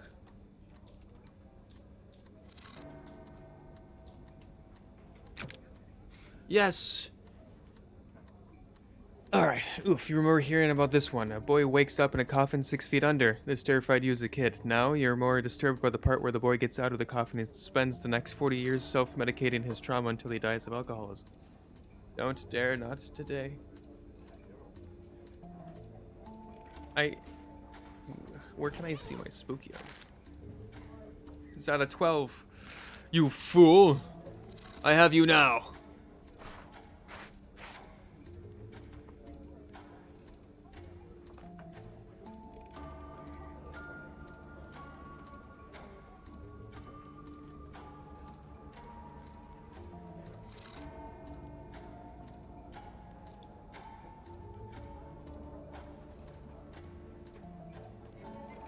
You ignore the dice. Pointdexter dodges an attack that doesn't come, and you're waiting there for him. You grab him by the collar. What? Jazz isn't the attacks you make, Pointdexter. It's the attacks you don't make. You smash your forehead into the bridge of his nose with a loud crunch. Dark blood fountains into the air as he collapses backwards to the floor. You were right, you know. My third attack was my last. Get out of here. Leave this place. Leave this country. And don't ever come back. You can predict what'll happen if you do. His eyes have returned to normal once again, defiant even in defeat. I suppose so. I hope you're proud of yourself beating up an old man. You started it. I finished it. Perhaps. But it needn't be finished just yet. After all, you haven't seen my second form. Second form? That's right. I'd be more than happy to show it to you. You would have to fight it, of course. In regular combat, no takebacks. But if you don't, you'll never see it. You'll never know. Show me. What the? Oh, God. Oh, dragon worm. Disgusting! Geez, that's one heck of a second form. Gross. What the fuck? Alright.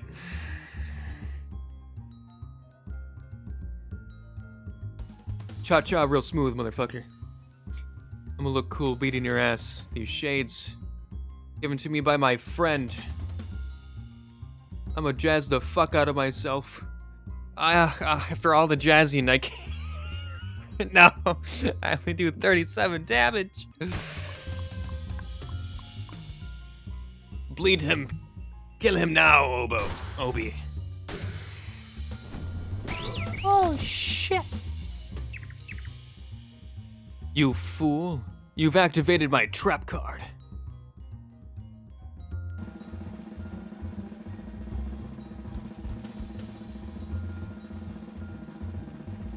Goodbye, motherfucker. You won, and you did it while getting a minimum of giant worm slime on you. Excellent.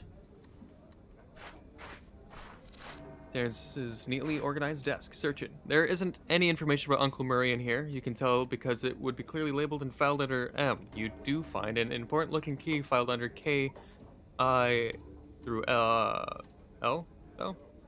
Key to the Black House. A little slab of weird metal chained to a souvenir keychain shaped like the Black House. I've done it.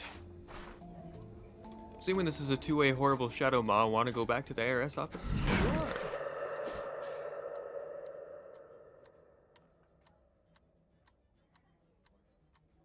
Black House. You hear hooting and yelling nearby, and look, the game's nearly over. It's not like you're gonna learn not to investigate this kind of stuff now. Turns out to be a small band of roving and or raving maniacs. Seems like maybe their minds got corrupted by the shadow and they aren't reacting very well to it.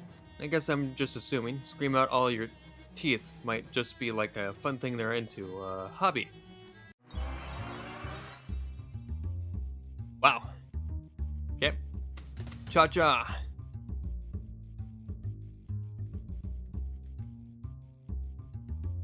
Oh, it's a little creepy doll. Oh, how fun. Let's do some damage.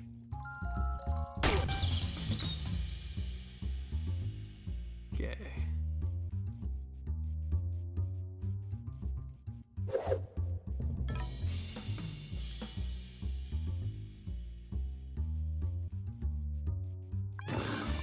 You won't be killing my bird today.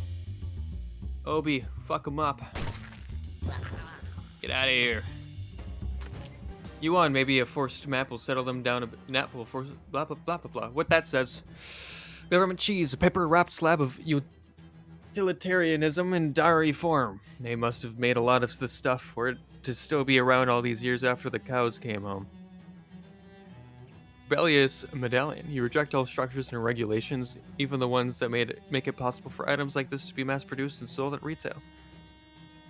Little Trixie the maniacal doll. Finally a knife-wielding maniac on your side. Attack enemies and causes them to bleed. Oh, nice. We're here.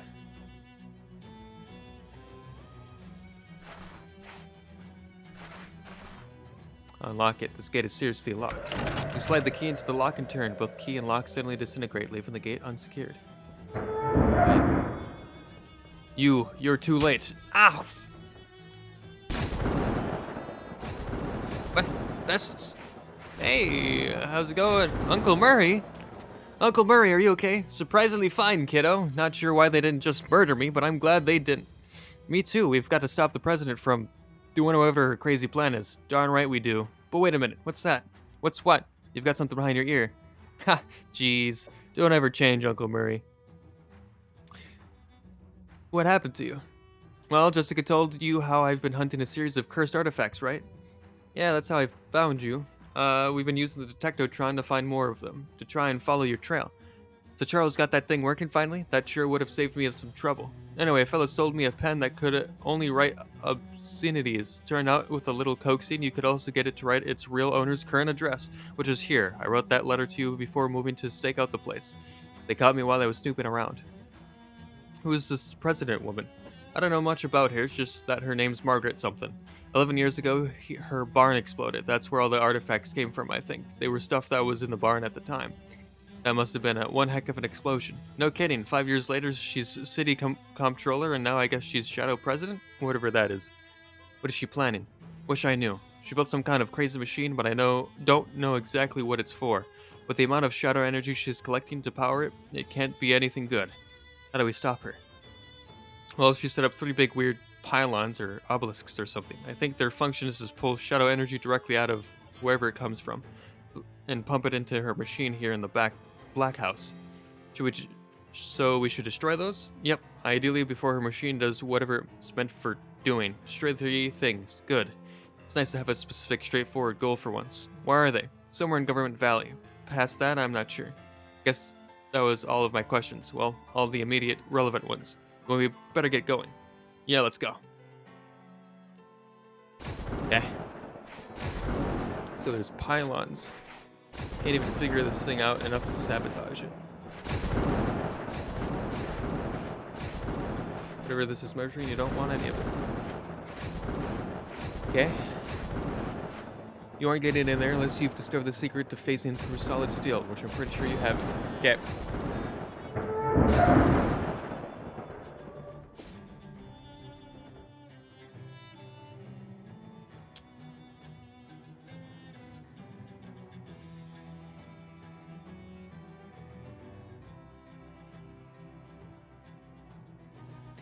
Standing tall in the wreckage of a burnt-out garage is a statue of your nemesis, the sinister accountant Terrence Pointdexter. It's like he was put there to quantify the damage. Idolize the statue. He scribbled an obscene but earned remark on the accountant's clipboard. Move along. Hey, this looks like one of the pylons. Let's answer the phone. Or any phone booth. Ignore it. Done. This diabolical machine goes about its sinister business. Approach it. So this is the pylon thing you mentioned, Murray? Never saw a diagram or what have you, but looking at it, I think that's a pretty safe assumption. I just have to destroy it. And the other 2, but yes, destroying them should cut off the majority of the power to the president's machine and presumably unseal the Black House. Easier said than done, though. That thing's made of pure Britannium alloy. Pure what now? Shadow metal. Gotcha. The strange metal pillar thrums, fulfilling its terrible, terrible purpose. If you're totally out of ideas, here's a really terrible one. On the house. You could try just punching it with your fist until it stops working. Are you sure? It might work, but your hands won't anymore. Yes. Give the pillar a few exploratory punches. It hurts like hell, but against all odds, it does seem to have done some damage to the pillar as well. Finish the job.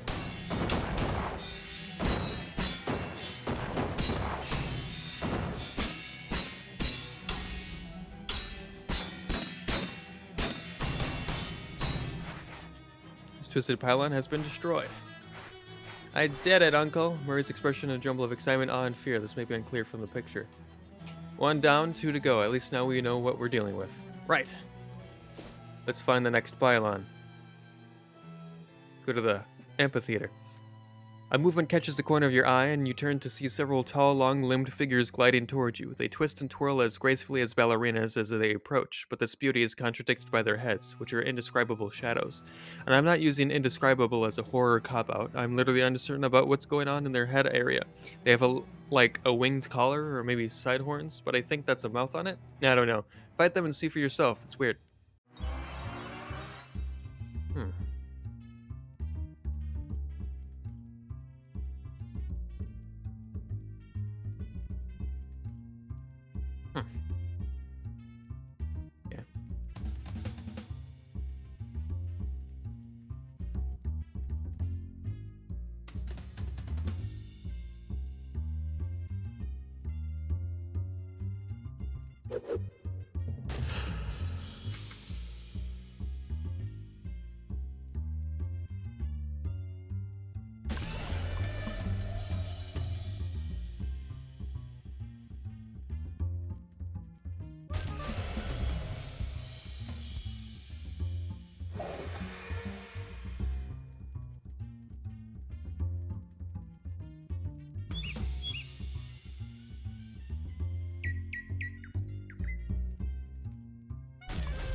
Not even twisted, it's blocky.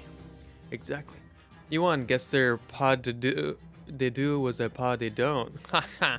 Because you walk like a ballet dancer. Oh, nice. Curiously, these shoes are designed to facilitate terrible foot damage instead of preventing it. Swan cake. An elegant cake adorned with what you sincerely hope are fake feathers. Shredded tutu. As shredded as your exposed thighs will look when you're wearing it. And I got a new friend. Attacks enemies and reduces their stats. Horrifying little Crimbo buddy. I love Crimbo. What a rock concert this is! Wow.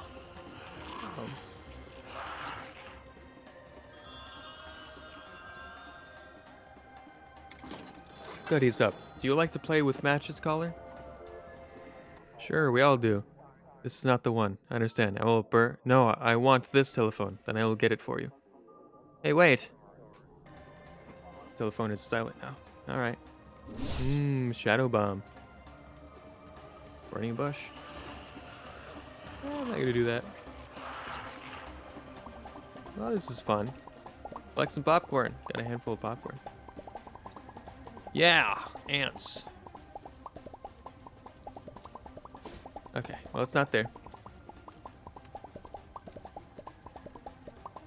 Federal prison, eh? You hear a clicking noise behind you and turn around to find a spider with a big mouth full of human teeth.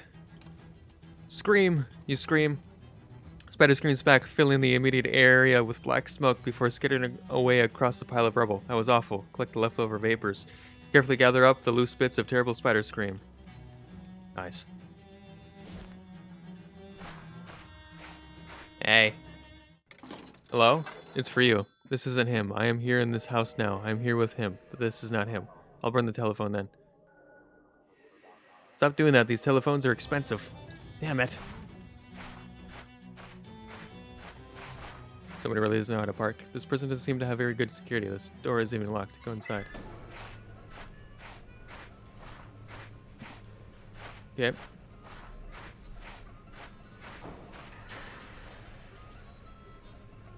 Small wonder they kicked this guy out of the cell blocks. I am Festus. Honk. I'm Crimsley, Jim Crimsley. Nice sounds. Thanks. Take a lot of practice to get good at the honk monica. Of course, all I got is time. Any chance you want to part with that honky horn? Go back to playing just harmonica? Well, I'll swap it for you. Yeah, for a cracker. Just a cracker? Are you that hungry? Huh? Oh, you're new. Ain't my job to show fish the ropes. Go ask Tetley in 1A. He shows ropes to fish? That's a weird job. Guess I can't think of anything to ask you. See you around. Later. Yep, I'm not here for that. Let's go here. Obi looks around at the regimented gray concrete buildings of Government Valley and gets a disgusted look on his face. Man, what is this nonsense? This is what the crew are trying to turn everything into? Just rows of concrete blocks without any sign of life or emotion or freedom or art?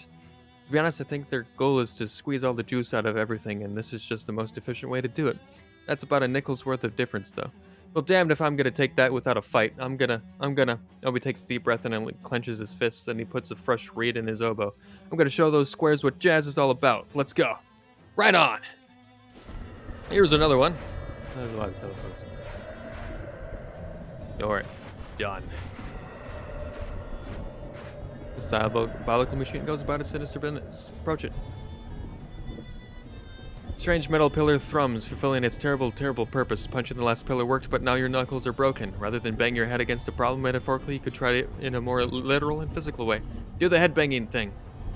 On second thought, that seems like it would be bad for your head. Are you sure? Yes. Full body concussion. You've damaged your brain to the point where you no longer know what part of your body it's in. First impact makes the subsequent ones seem like less of a bad idea. Finish the job.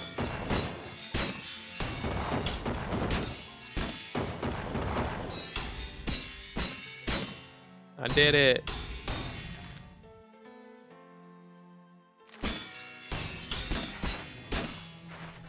Murray's expression in his general excitement on fear. Great job, kiddo. We'd better hustle and go find the last one. Yeah. Okay. Army recruitment. On the side of the crumbling ruin, you find the remains of a nest of frost roaches. They seem to have left the greener pastures, which to them would mean a slightly less destroyed building. Scrape up the good bits. There's still plenty of good frost left in the nest. Roaches are really inefficient with their resources. That's probably why people hate them so much. Yep. Well, we're here in the army. This rock doesn't belong here. Hello? What will you do on a rainy day? When your house is on fire, how will you get out? When you are in the train, who will save you?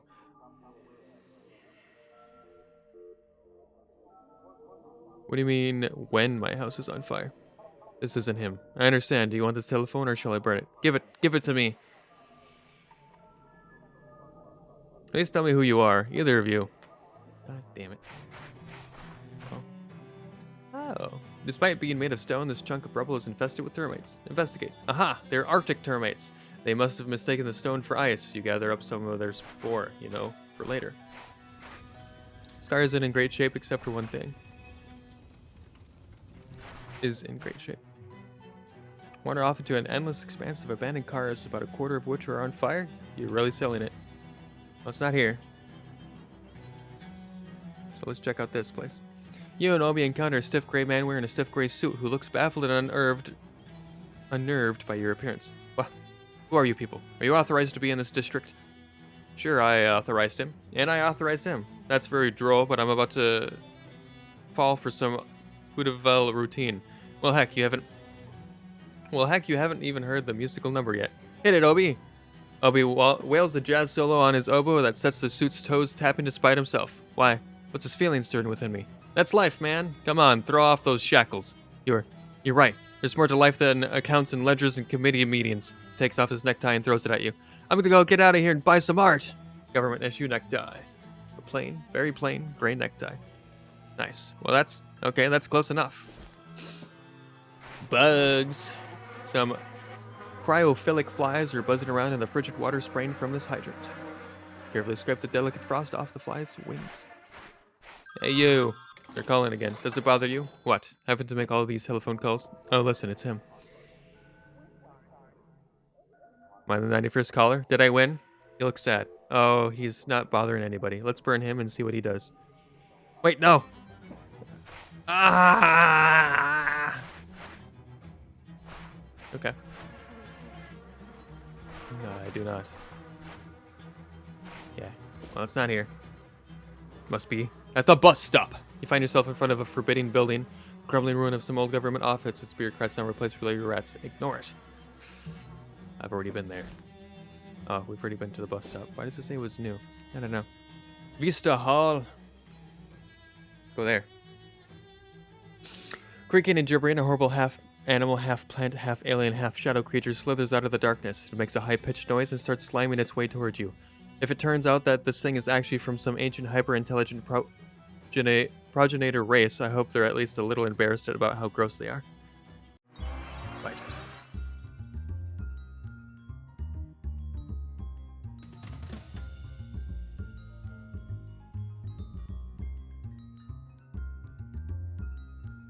I don't have time for this.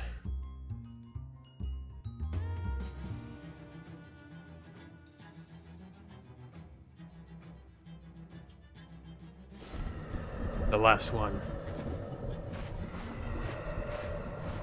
It's one of those pay telescopes, but a better look at any of the scenery around here is of no value at all. The diabolical machine goes about its sinister business. Approach it. The strange metal pillar thrums, fulfilling its terrible, terrible purpose. Something, probably your concussion, tells you it would be a good idea to destroy this pillar by eating it. Chomp, chomp, chomp. This is gonna really mess up your teeth. Do it anyway. The first bite is the most painful. I was lying. Each of the remaining bites is going to hurt even more than the previous one. Get it over with.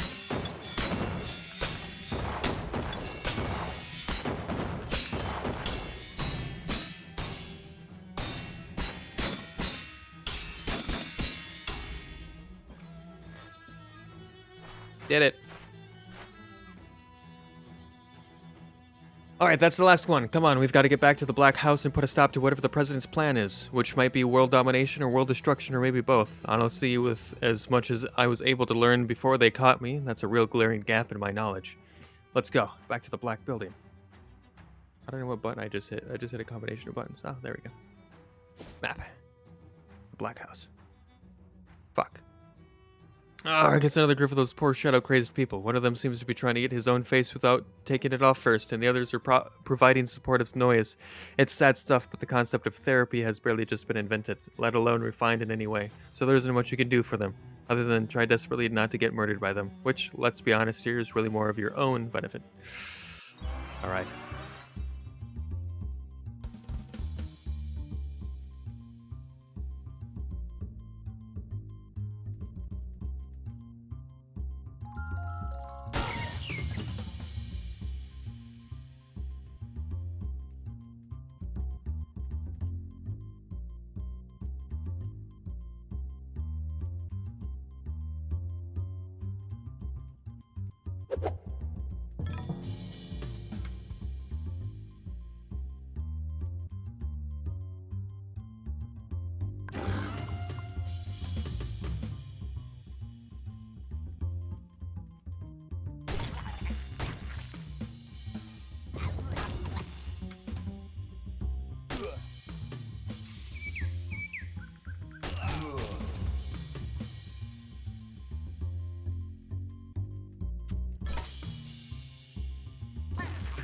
Nice.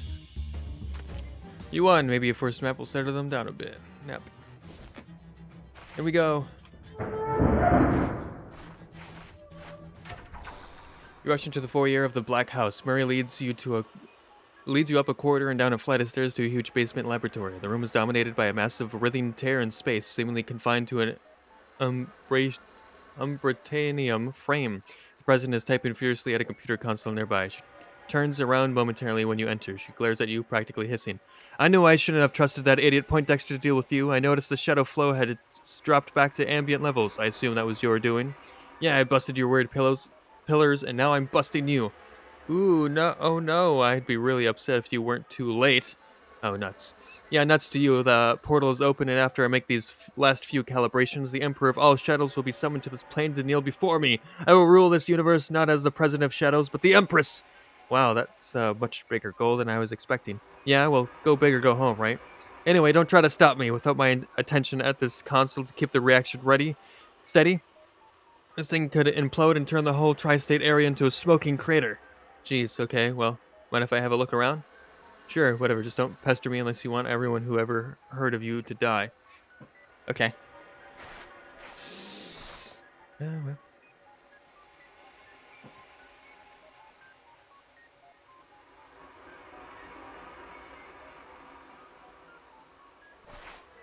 Stas has seen a lot, especially recently.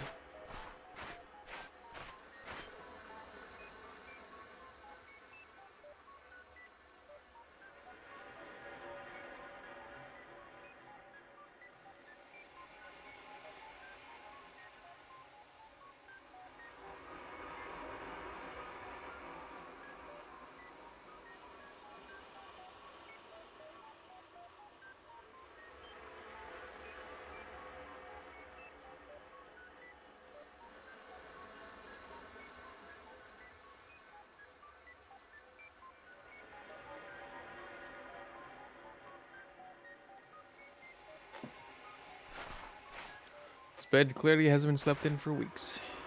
Sad little hot plate on a sad medium-sized room temperature crate. Do some cooking. Fancy foods.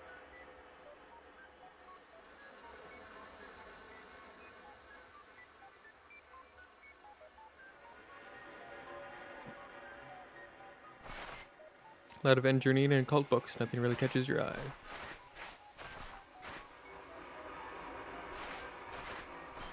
Murray's holding a weird something? Talk to him. What's that? New Britannium bomb. I cobbled it together from parts I found lying around while you were distracting the president. Good job. Oh, no problem. Yeah, that was intentional. But, what's your plan exactly? From what she said, it sounded pretty bad to mess with this stuff. She's trying to summon something, right? I figure by applying enough pressure at just the right time, we can reverse the flow and make it an out portal instead of an in portal. Ah, I get it. So it'll suck her out into space and no more problem? Well, not exactly, or rather, yes, but that's not the end of it. We also have to take care of whatever's waiting on the other side of of that portal. Oh, oh, you're saying I have to go through and fight it, aren't you? I don't know if it'll be a literal fight or what, but yeah, that's the long and short of it, kiddo. This is the end game, and there's no coming back from this. Are you ready? Well, actually, let me be more explicit. This is literally the end game. Once I set off this bomb and you go through that portal, you can't come back, and the game ends one way or another. But nothing gets saved after you go, so you can reload back to here and keep playing afterwards. I don't really understand what you mean by that. That's okay, kiddo. It wasn't really you I was talking to. Let me take care of something first. What do I have? Uh, okay.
Yeah.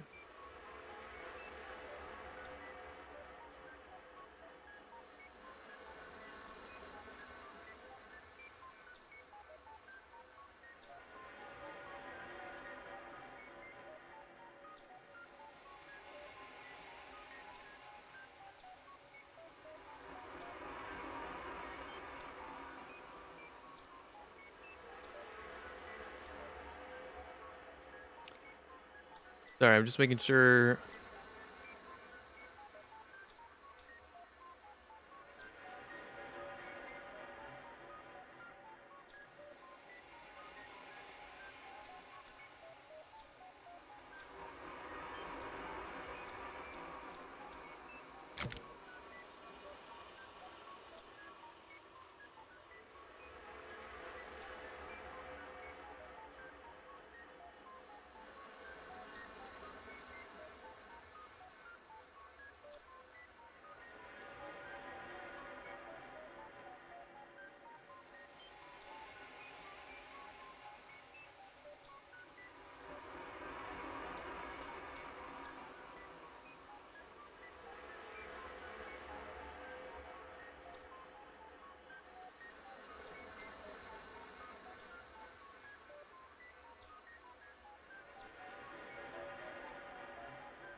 Hmm.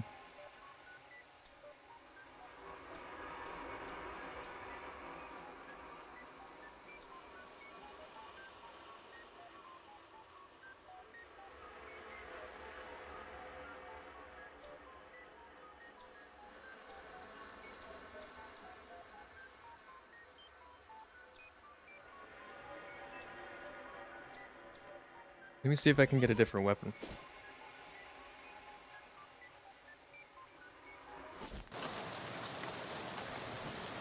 This is the end all, end all. I gotta make sure I'm ready. Write some lyrics. Need some help with lyrics today? Surely do. Here's what I have in the second verse for you. So far, my niece was stolen for her crimes, arson, murder, and bad times. You're the wordsmith. Let me jot that down real quick. Hey, how long is this song, Tex? Why, we're finished. We are? Let me read it back to you. Oh, somebody stole my niece. I reckon it was some geese in a two-piece. My niece was stolen for her crimes, arson, murder, and bad times. I like it. Really, I think it's just terrible. But what some fellas think of as failure, I think of as steps. Steps to becoming a better and better artist. Heck, a better person. So thank you, sir. Thank you kindly from the bottom of my heart for helping me to become a better person today. Tex kisses you on both cheeks. You're welcome, Tex. All right.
Okay.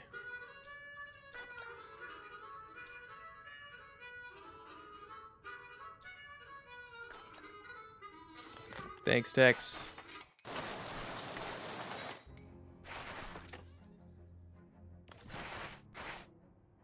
Make small talk. How's the new store? It's okay so far. In an ideal world, I'd have some crayons or colored pencils for me to play with. Huh? I'm not a child. Adults like it to draw too. Some of my favorite artists are adults. Could your customers use this? Oh, definitely. You shouldn't be buying anything here if you can't stop a bleed. Oh, but you mean to draw pictures with? No, I don't think these work for that. What do you got?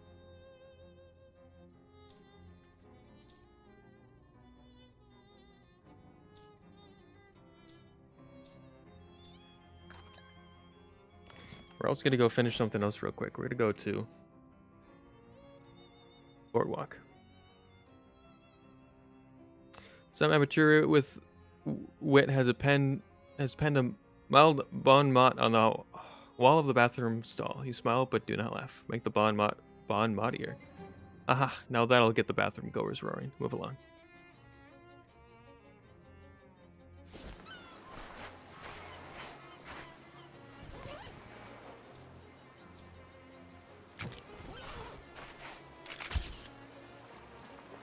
Oh. I thought I gave XP as well, but I guess not. It just gives me.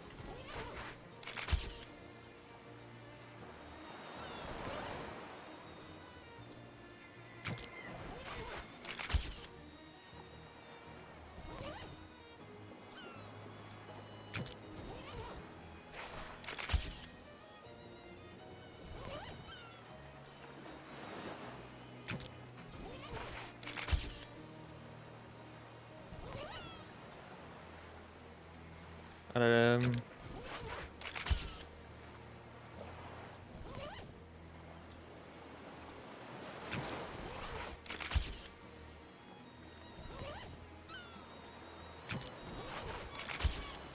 Do I really need all this meat? No, but might as well do all this, right? Nope, nope.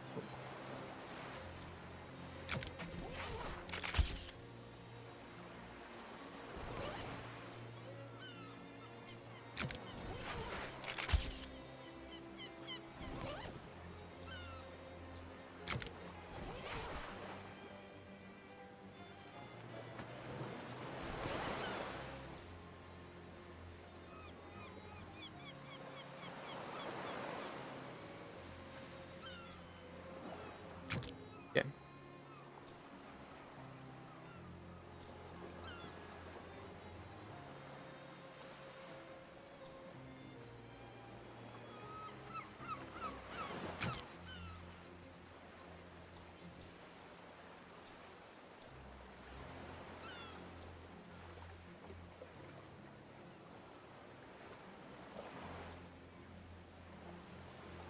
Can I uncurse the sickle? Hold on.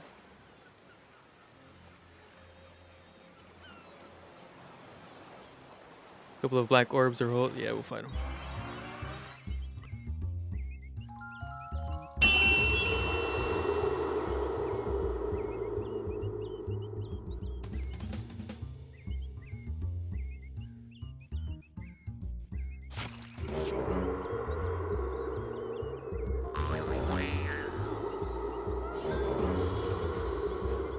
Nice. Oh, sorry. Let's go see if I can uncurse this. Curse sickle. You submit the wretched and writhing sickle to the machine handle first, as is customary and polite. The curve of the blade cups your palm, licks at your skin, you shudder. The shadow cast by this thing is long, and in its yawning shade you feel the span of the universe. This one is different. This is the deep magic. There's something about this sickle. What it was used for, perhaps? With your eyes closed, you can almost see it. Long stalks of wheat drifting in the blue moon. The corn folk in a burned circle dancing, stripped to the waist. Up. The sickle's up in the air. Oh, you're going to use it. You're going to see the mystery. Yes? Honk. You got an uncursed sickle. Deals your muscle +6 physical damage and causes 3 bleeding. The machine snorts the curse up into its singular domed nostril. That's a good, clean sickle now, ready for reaping. In the chair, you think you hear chanting and the stomp of dancing feet. The curse of the sickle awaits in the machine, and it is preparing for something. Face it. Nothing that way for miles. Nick? Ah, hell. Nick was standing by the trunk a second ago. Pop the trunk. It's locked. Open the door. Road maps were left. You left in it. Left it, but Nick sure ain't. At the car. This thing ain't gonna going anywhere in 4 flats. Engine's fried too. Damn it. Take the keys. Nab them. Not like Nick to leave these lying in the ignition. Take the map. You got it for whatever you good it's gonna do ya. This field's so far away from anything. Close the door. Use the keys. Nice, I swear you better not be in there. There's a spare tire, no jack, and a copy of the Terminator on it. Watch the Terminator? Get real. Close the trunk. Without watching the Terminator.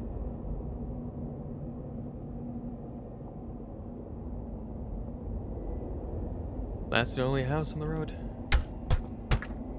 Hey, anyone home? I need help. Open the door. Locked.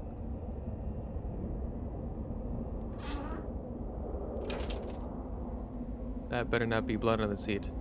Taste it? Get out of here, that's sick.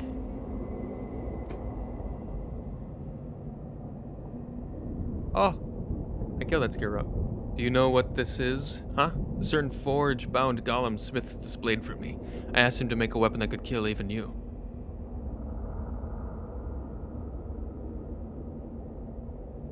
My famously hard to kill. I can find you now wherever you go, Festus, and I will cut you 1,000 times until you are dead.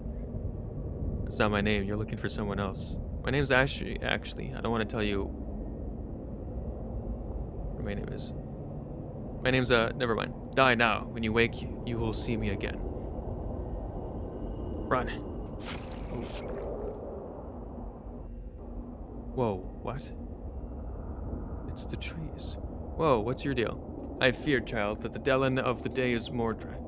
Yeah, I think I just got murdered by a scarecrow. There's bad rot in the woods today. I cannot say whence it came. Me neither, I guess.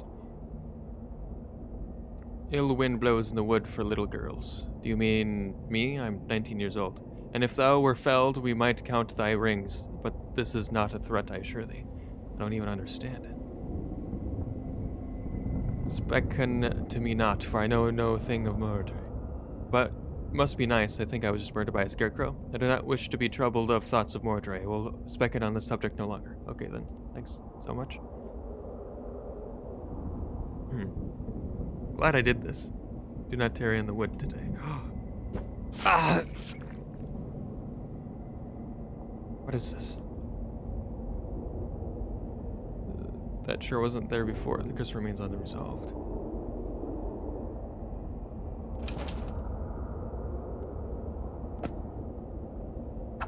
Ah! This is bizarre.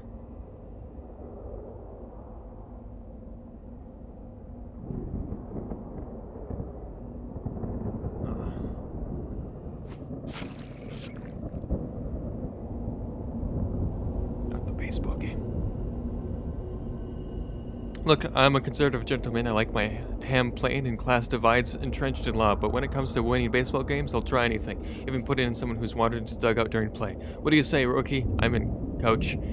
Then step up and take a bat, and because it's your first game, that it's yours to keep. Classic dirt water slugger. With this, you can either take somebody out to the ball game or just take them out. Huh, what if this could do some damage to that scarecrow? Whatever you do with that bat on your own time is your business. Right now, I need you to get out there and win this game. Yes, coach.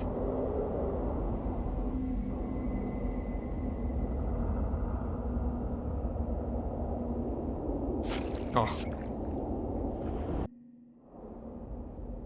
What is that guy's problem? Hey, cat. Can you help? Yeah, baby, yeah. Oh, behave. Get away from me. Honestly, baby, I want her to fly. Play Jess. Pock, I'm a crow. Ah! Good coach will try anything once.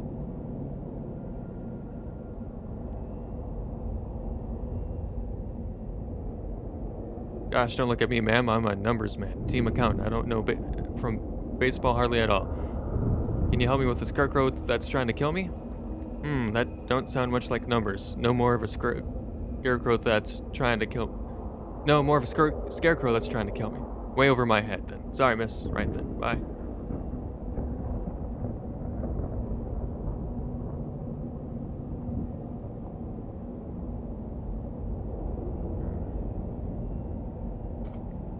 Rock, I'm a scarecrow. Oh.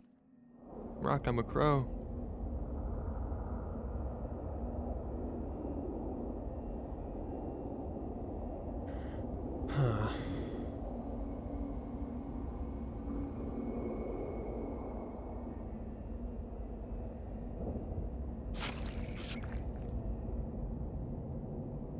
Oh, God. More questions? Scarecrow's trying to murder me. 2 murders on one train? Highly implausible. To me, the most likely explanation is that there have been no murders and the professor died of natural causes. My scarecrow thing? Perhaps a mere broom that fell on your head? They say the train brooms are very sharp. Who says that? I'm not an encyclopedia. Please, not this. Please help, you gotta help me. There's a scarecrow trying to kill me. Isn't that interesting? A killer on the loose and a murder on this train? Hardly coincidence, wouldn't you agree? Yes. Seems to me the great detective ought to be chasing the killers that are already out there, rather than harassing innocent bystanders, wouldn't you agree? Is that an option for me? I can get a detective to chase the scarecrow? Boy, I'd like to build a machine to make that detective see sense, but I'm a wheels man, miss. That's my bag, and I'll die in it. Cars, trucks, all that good stuff. Well, anyway, best of luck. And also with you.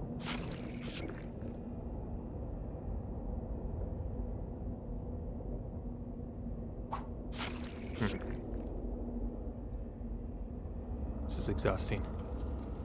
I like McDoos. You're having some trouble with our language, I see. Oh, hello.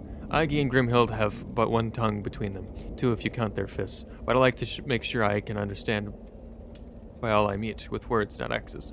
There's a scarecrow trying to kill me. I do not pretend to have an answer for everything that happens in the world, my friend. Some things I believe happen for a reason. Not me being murdered, though. Ah, but is it murder or self-defense? Wait, what do you know? Oh, not so much. As I said, I do not pretend to have an answer for everything. I gotta go. Be well. Ave, barbarian. Ave. From what tribe do you hail?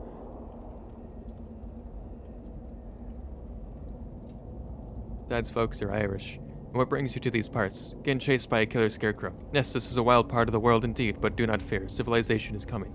That'll get rid of the scarecrow. It will certainly civilize him. Anything civilization could do for me now? With respect to the scarecrow issue? No, I would recommend simply waiting. It is better if colonization is done as holistically as possible and not in an ad hoc or piecemeal fashion. You're no help. Bye. Scared? There's a crow right there. Ave. Go.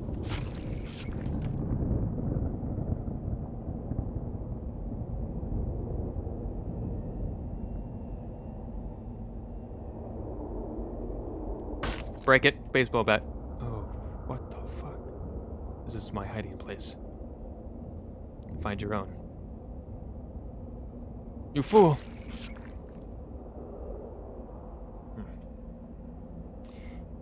Please, miss, return to your seat. There's no reason to be concerned, and all will be well as soon as our guest detective realizes the power he has, his great powers of deduction and observation, and use them. When will that be? Soon. Soon. Can you help me with my scarecrow problem? The detective can only attend to one crime a day. At the 11th hour, a new suspect enters the picture. Where were you, madam, at the time of the professor's murder? I got no idea. Probably being chased by a scarecrow with a sickle. As an alibi, most preposterous. I must insist that you remain in this train car until this case is solved. I go where I want. Please do not leave the train. No!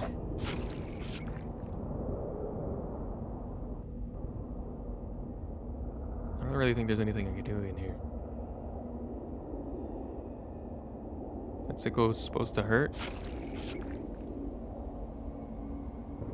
Here we go again.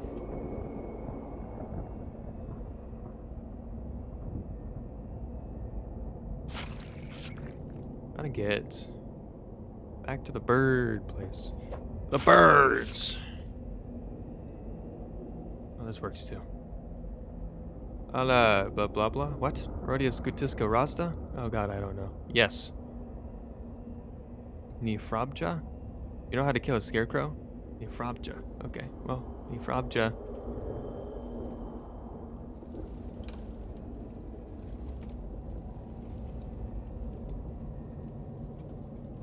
Damn it. I don't want to be here. I think that way, not for miles.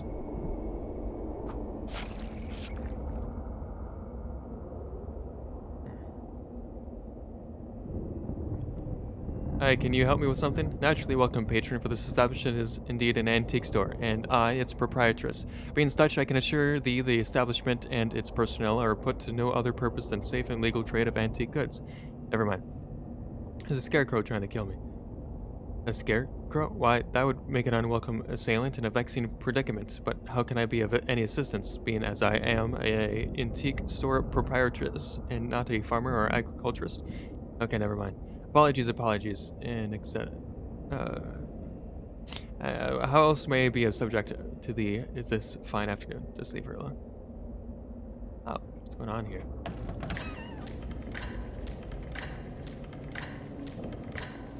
I think I took a wrong turn here. Quite the contrary, you and I were always fated to meet. Seriously, why? Time does not ask why, it only moves in a single direction, to a single destination, and that is this place.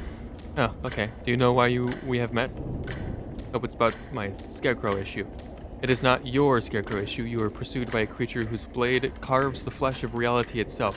We must decide how you are to kill it. How am I supposed to do that? Got it, let's roll. The sickle is a powerful blade, but I ask you, what is the one weapon that cannot be bested? Time. Quite so, and I also would have accepted entropy. The sickle was a powerful blade for its time. Time, like all tools, it was made obsolete in successive generations. While the scarecrow wields that sickle, he can only be defeated with a more powerful, more advanced equivalent. Do you follow? Basically. What tool replaced the sickle? A lawnmower? Precisely so, you must build a lawnmower. Gotcha, let's rock. I got... No!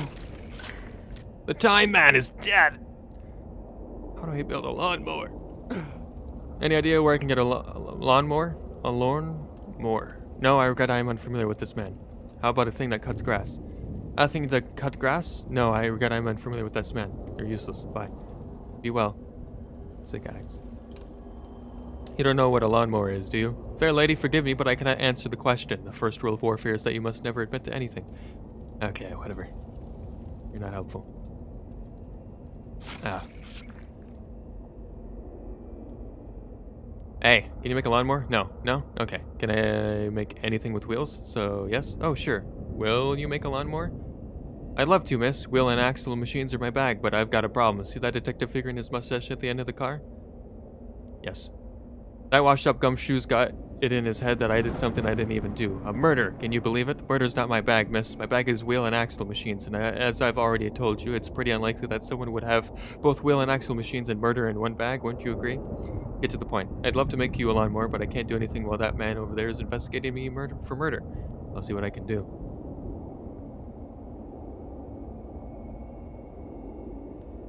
Couldn't help overhear you muttering vaguely about wheels. Ah, that information is commercially sensitive. You must forget you heard it at once. All I said was wheels. Shh, shh. Alright, alright. Could you help me make a lawnmower?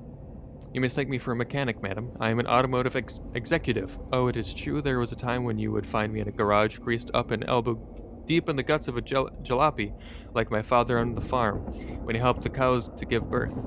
Okay, but lawnmower, can you help me or not? No, my company doesn't make those. Fine. How's this case going? Slowly but surely, I am pulling at the string that will lead me through this labyrinth of lies to the murdering minotaur at the center. What the murderer does not realize is that with this string I am making for him or her a noose. So good? There's nothing good about murder, madam. Something tells me the boy didn't do it. No doubt the young man himself who will protest his innocence to anybody with ears, and even with those without. But I suspect he knows more than he lets on. Why? Because, my dear, everyone knows more than they let on. Maybe this isn't even a murder. What do you suggest? Natural causes, an accident, or an act of God? I like any of those, whichever one you think. I think this is just what one of these passages would like us to believe. The question is, which one? None. I think none. You look tired. Want to take a break? Be sensible, madam. The common criminal longs and lusts for what they call it, the distracted detective. The critical moment in which I allow my guard to slip. It must never happen. It cannot happen. Boring. This case is boring. Some respect for the dead, please. But I admit this is a routine case. It certainly does not tax the gray cells as thoroughly as certain past adventures, such as last year's locked room mystery, in which a locked room was murdered. But therein is nothing a murderer should fear more than a bored detective, for certainly as the sun sets in the morn, so shall he bring all truths to light. I reckon there's more interesting murders you could solve. Assuredly so, but one that could happen here, now, in this train car, an unlikely prospect, I think. Please, you have bothered me enough. Allow me to conclude this investigation. Perhaps I shall turn my mind to your more interesting murders. You're making a mistake. I shall not be distracted.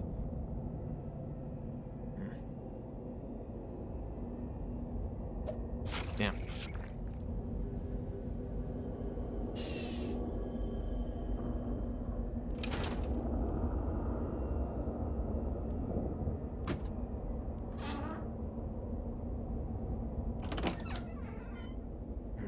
Damn. Crow's murdered.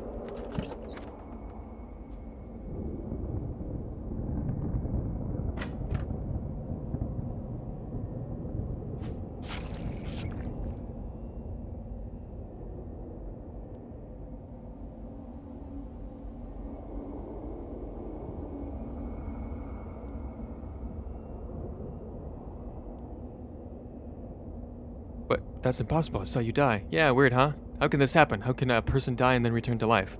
I am pursued by a creature whose blade carves the flesh of reality itself. I can make no sense of it. No, I must insist that you explain yourself. What is it? Some sort of deception? A mystical illusion? I must know. I must. I swear I will not rest until I have the truth. See, all above my pay grade, man. Later days. No, come on. That is not fair.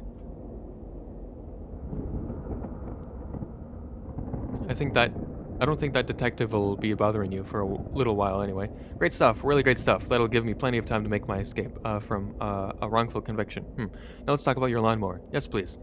I can make you one, but I'll need the parts. Lucky for you, a lawnmower is pretty simple. Just need 2 blades, 2 wheels, a good sturdy handle, and some sort of metal rod or tube to serve as a roller.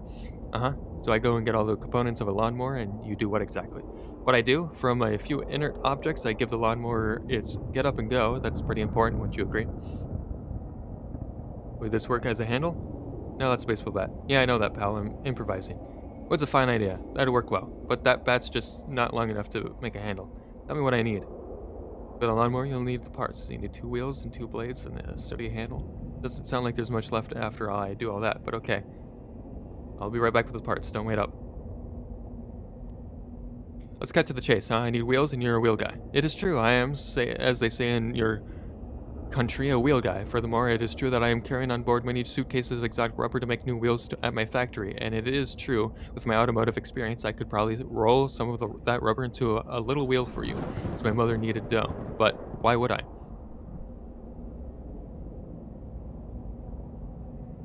Because your life depends on it. Wrong. It is because you helped my young friend over there. He is coming to work with me, you know. Together we will do wonderful things with wheels. So you'll need me a wheel or whatever it is. My friend, I've already done it. Pump rubber wheel. Like, can you make me like one more? I cannot. This is one wheel has used up all of my 19 suitcases of rubber. Well, that's very, very wasteful. No, when I sell the wheels, it is for a lot of money, so I'm not wasting the rubber. Thanks, pal. Wait now.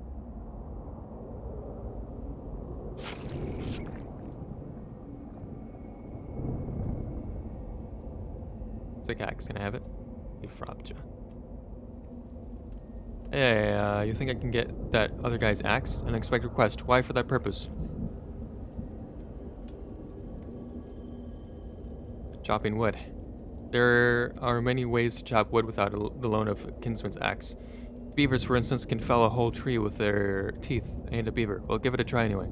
He tilts his head back to the sky and closes his eyes and rests. Guess he's done with you. Cool. For nothing.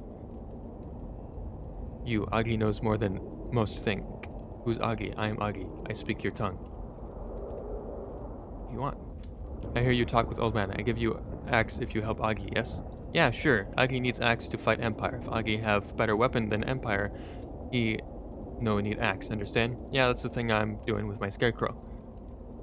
I'm gonna beat him by getting my hands on a lawnmower to beat his sickle. You just need some advanced technology, right? Slow down. Agi does not understand all words, but advanced technology, this you get? Those are the words you understand. Advanced weapon. Advanced technology weapon for Agi. You get? I give axe. Okay, I'll give something.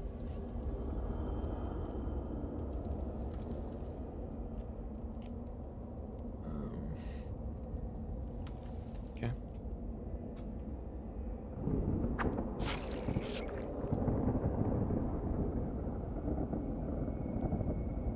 Are you a wheel?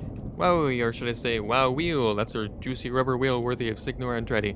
Well, the guy over on that table is the one who made it, if that's who you mean. That's a great man. Mind that you don't. I don't want you running him over with his lawnmower or anything. Don't get that idea. Didn't have that idea. Until you put it in my head, but no, I wouldn't do that.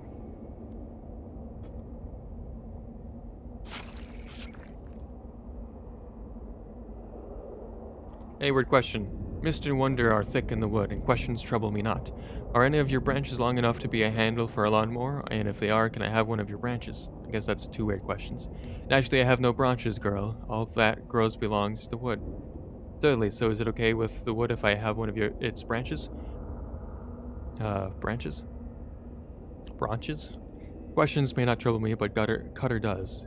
Dude with the axe, I cannot give any of myself to any girls whilst in the wood. Cutter lurkins. That's what all the boys say. Be right back.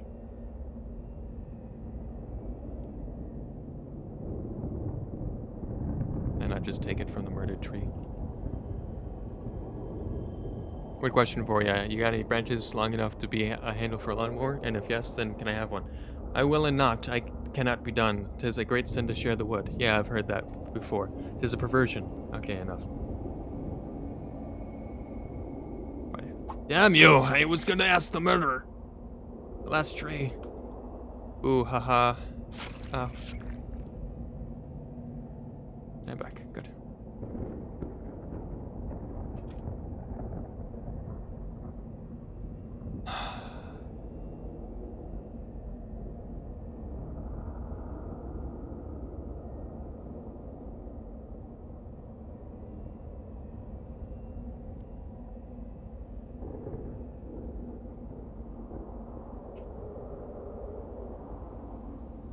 Okay.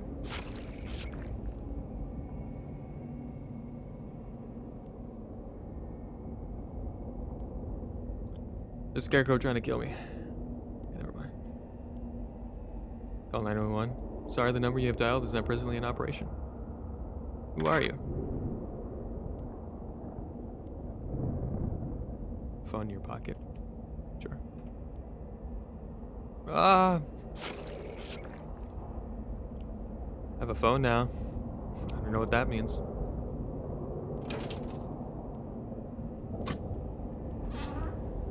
Take the wheel. Take the tape.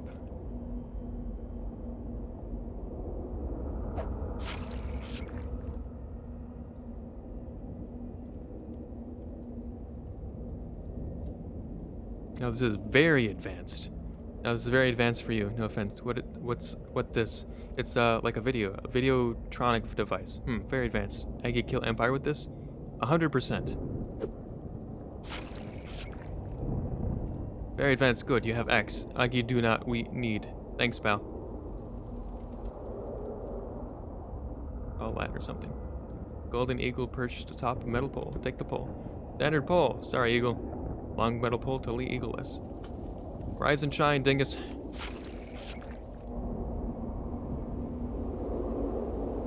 Take me out to the ball game.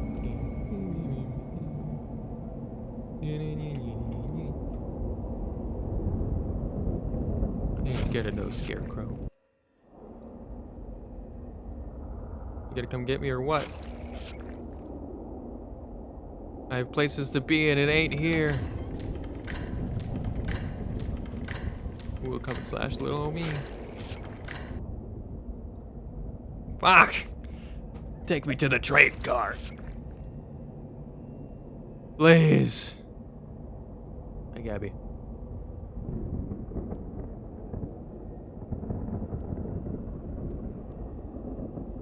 Okay. Well, howdy there, stranger. Welcome to the store, though. Reckon ain't much to here to interest a nice young gal like yourself. See, we all need to sell dusty books and sorts here. Ain't nothing more exciting than that going on here, no ma'am. Can you help me with a scarecrow that wants to kill me? Well, now, that's a tough one, sure enough. Can't rightly say know what to do about that, ma'am. See, you gotta understand us cowboys. We're a dying breed. We only know one way, and that's the way of the West. All these newer technologies and sciences that are coming in, well, reckon the world's fixing to put the old cowboy out to pasture. You think a scarecrow's new technology? Ain't much for numbers and years, ma'am. Guns, trains, horses, and beans. That's all I know. By the way, west is north now. Say that again? What's that? What now? They changed west to north decades ago. Ah, geez, man. What do you have to go and say a thing like that? Are you okay? There really ain't no place for the old cowboy no more, huh? Guess not. Oh, God.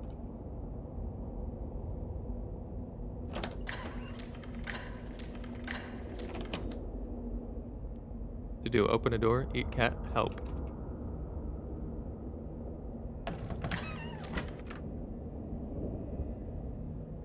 Please take me to where I need to be. This isn't where I need it.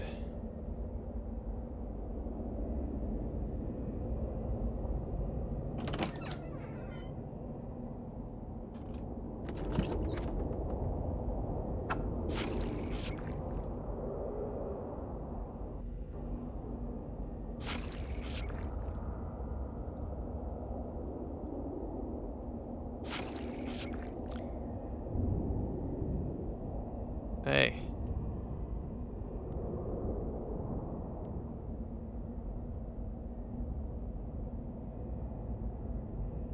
Oh, there he is. Sick axe, can I have it? There's no thing unwell in it. It is a healing blade. Right on, but I ask again, can I have it? 'Tis only one cutter in the wood, girl, and 'tis he who is freest of sin. Don't we think it's time for a she who is freest of sin? He barks a short laugh. I would speak woodcutter, any in the wood may stand it, but I bedition thee, be careful, girl. If the wood looks for sin and thee and finds it, there shall be no saving thee. Bring it on, my man. He's dead. Hey, I'm back with a bunch of things. Here's an axe. Looks pretty sharp to me. Very much so, I must admit. You're making far more of a success of this than I expected. You ain't hearing me, are ya? You can make me a lawnmower. Wouldn't say I could if I couldn't. I'm not a car dunce, contrary to what you might have heard. You only know what you're talking about. I'm not. Good care of this now. That's a promise. Nothing dearer to me in this world than wheels and the machines that use them. Nothing dear? No girlfriend, boyfriend? Huh. Of course, I love my mother, but romance? No, ma'am, I'm married to my work, and if you're married to your work, you don't work a day in your life. Does this roll enough for you? Does it roll enough for you, is the question. Vehicle's like a steak, man, miss. No right way to make it, just got to be made the way you want. Aren't steaks supposed to be the best cooked rare? Yuck, too wet. this piece going to make my mower too wet? No, no, no, no. Just right. All right.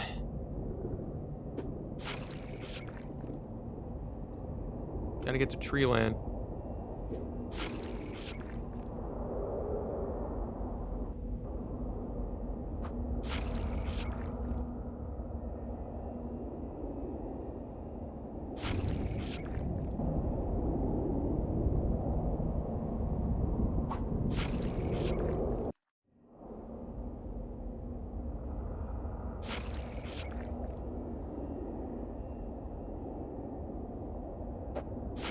This is gonna be a while.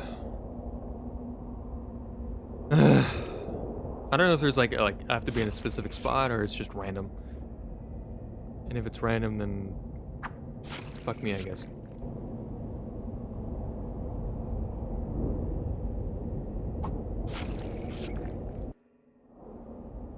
Thank God. Am I good to get one of those branches now? Ah, 'tis a sitting girl, but there's no cutter to punishment for me. Is there? No, there ain't. Now, how about my branch? The tree, the monster, whatever it is, it breaks off a whole dang limb. Tree branch. Today, the wood has given of itself to the girl. Yeah, that ought to work. Now go and speak not one word of what has happened here today. Or there will be a new murderer in the wood. Don't want that. See ya.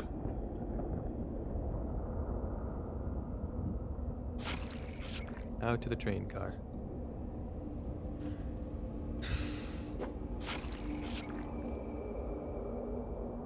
Hey.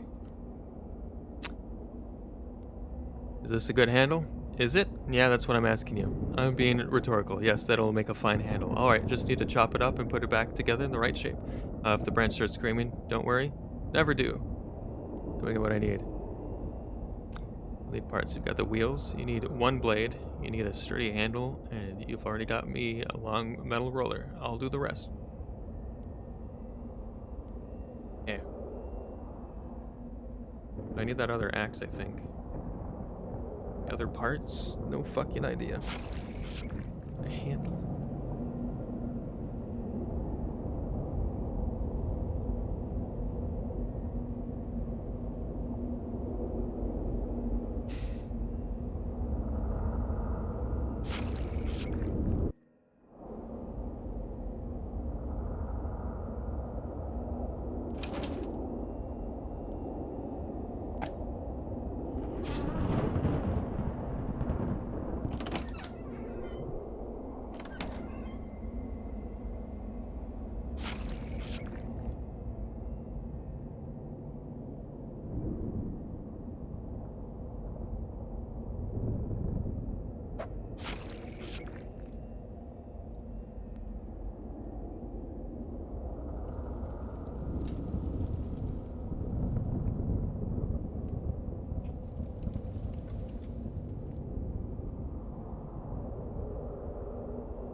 No! Ah! Fuck, I forgot why I was here. Shit.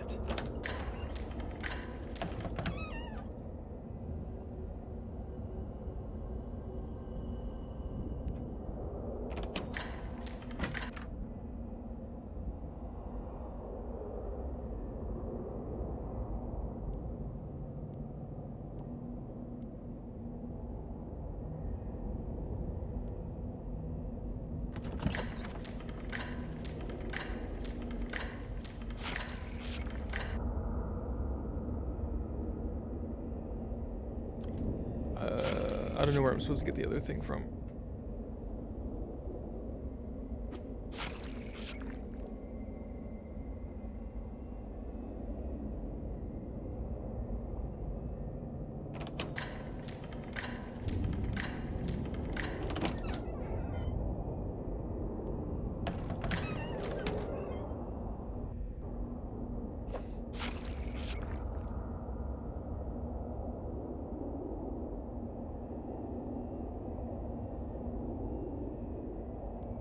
Take it.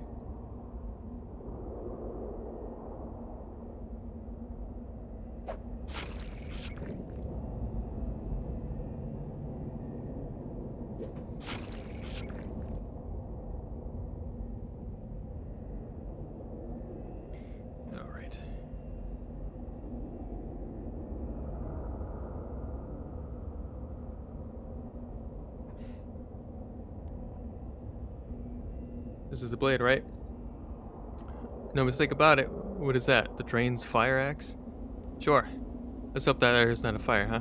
I've got good news for you. About the lawnmower? You mean this lawnmower? An elegant weapon in the war of order against chaos. Well, that was fast for you. Of ya. It's a simple machine. Mess shouldn't take anyone more than a few seconds to build a lawnmower. Only there's a problem. What? It's the darnest thing. All the pieces are there. It should work, but it's like, if I didn't know better, miss, I'd say the machine doesn't want to run. How's that possible? Can't say, miss. I'm a humble engineer and I can build the things, but this is getting into questions of whether machines have souls. I don't know how to get a machine to believe in itself. I don't know who could do a thing like that. Thanks for everything.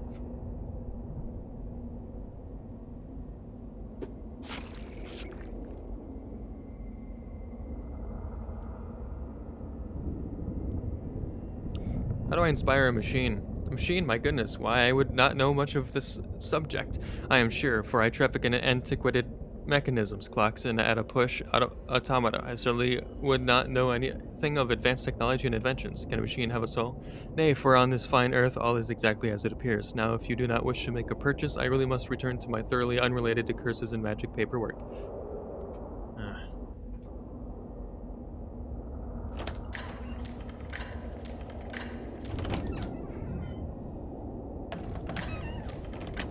Yummy.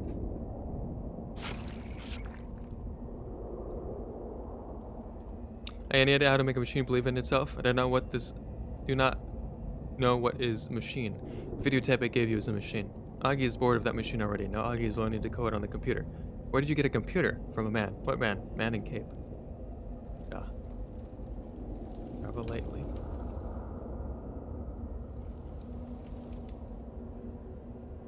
Okay.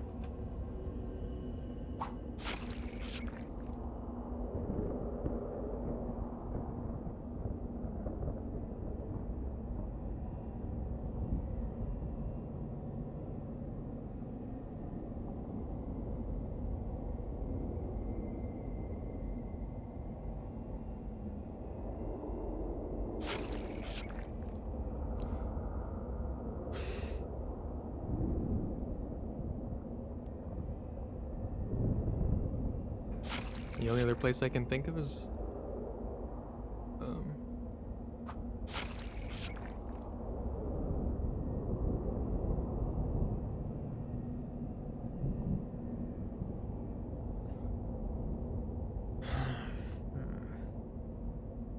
why are you murdering me already? I didn't even do anything.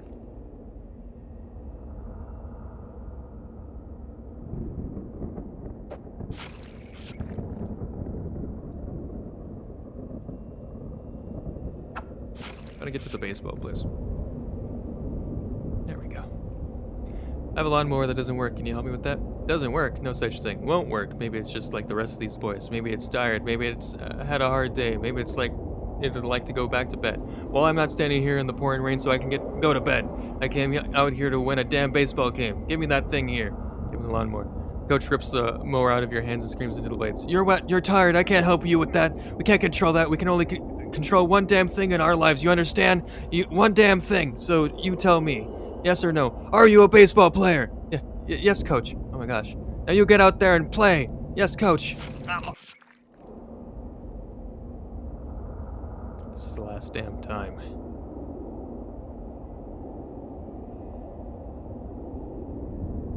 Hey, it's over for you now, you goon. I went and made myself a lawnmower that beats your sickle. You speak of sticks and stones, tools only. There will always be shadow, Festus Thompson Jr., and thus you will never be safe from me. My name is Ashley Dingus. Now I need to know one thing. Where's Nick? Nick, what the hell? It's nothing personal, Ash. Seems plenty personal. It ain't you. It's this guy I gotta kill, Festus. Why? Don't have a stoic look at something that goes way back. Got a debt to the shadow. Turn on the light and your shadow goes away. Ain't that easy. Shadow's bigger than anything. You and I can comprehend. You can't just get rid of it. That right, huh? Well, your boyfriend.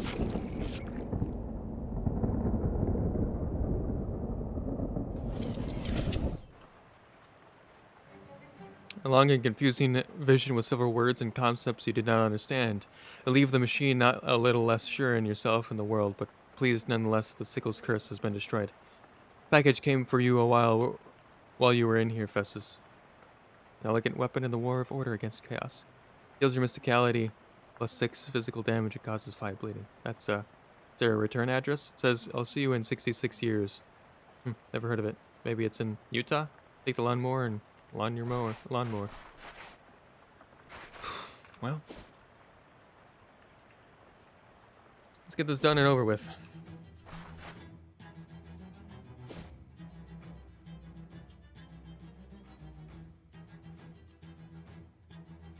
Sprained elbow. Ow, my elbow. Alright.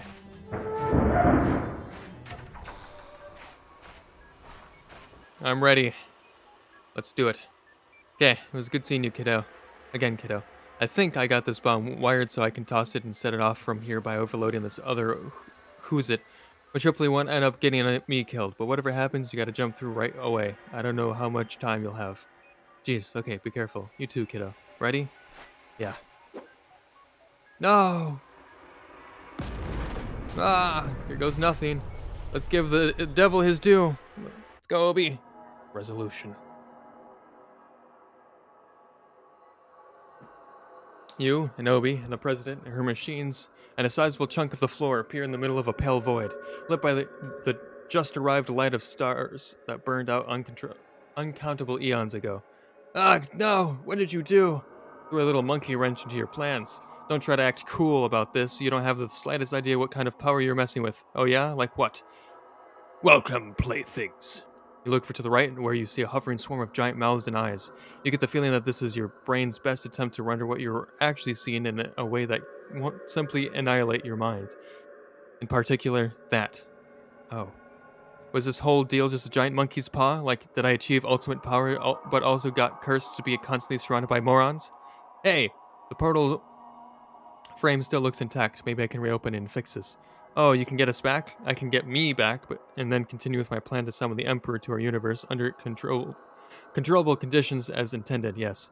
What if I don't want you to do that? Do I look like someone who gives a hot crap what you want? Go away, go die in the void. Geez, somebody's cranky. Obi, it's time. The Britannium alloy portal frame. Take a closer look. This technology is incomprehensible to you. You inspect the portal frame, but you can't think of anything to do with it that would help you. Which implies that you missed some optional stuff, but that's what replays are for. Nuts. Step away. Hello. Be not afraid. Hi. Welcome to my realm. What are you? I am what the shadows... Shadow is the shadow of. Nice job if you can get it. It's a living. Try something desperate. Intimidate it. Listen, Buster, you better. Reason with it. Your words have no power here. Smooth talk it. Ridiculous. Well, you tried. Yeah. Fight it. Aha. Fight me very well. I will give you one chance. All or nothing. Fight. As you draw your weapon, you hear someone behind you. Hi, hello. Gabby is here to give the fight. Come on, Buck. Let's send this warp back to whatever hole it crawled out of. Arf, arf, arf. You're not sure how they made it in here, but you'll take all that help you can get. It's time.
Immune to fire? Fuck me.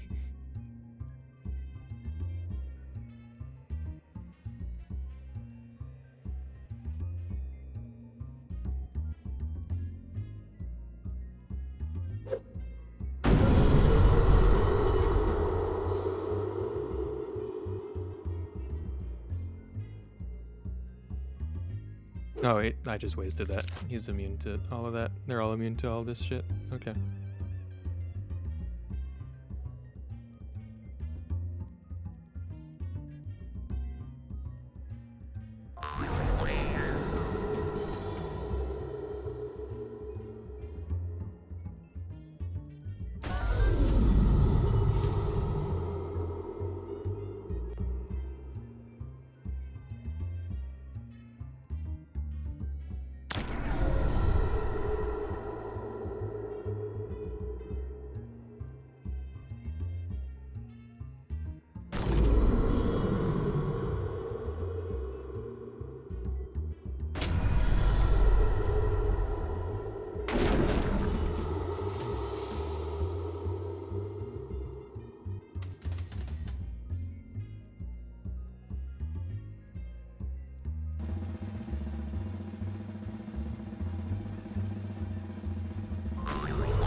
Obi, finish this! Yeah! Let's go! Hooray! Freeze frame.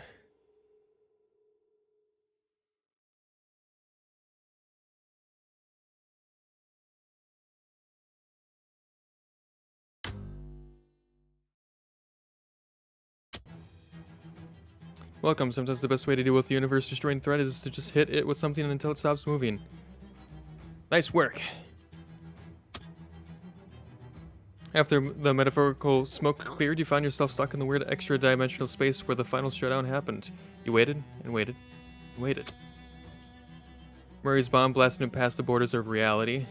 He drifted outside of the world for a span of time that might have been 5 minutes or 5,000 years. The only way to be sure is to not press a key for 5,000 years, then you'll know it was that long. A few weeks later, Jessica accidentally activated the failsafe interdimensional homing teleporter Murray had left in one of his desk drawers. She was looking for a pen. You and Murray were wrenched through the ether and unceremoniously dumped on the floor of the antique store.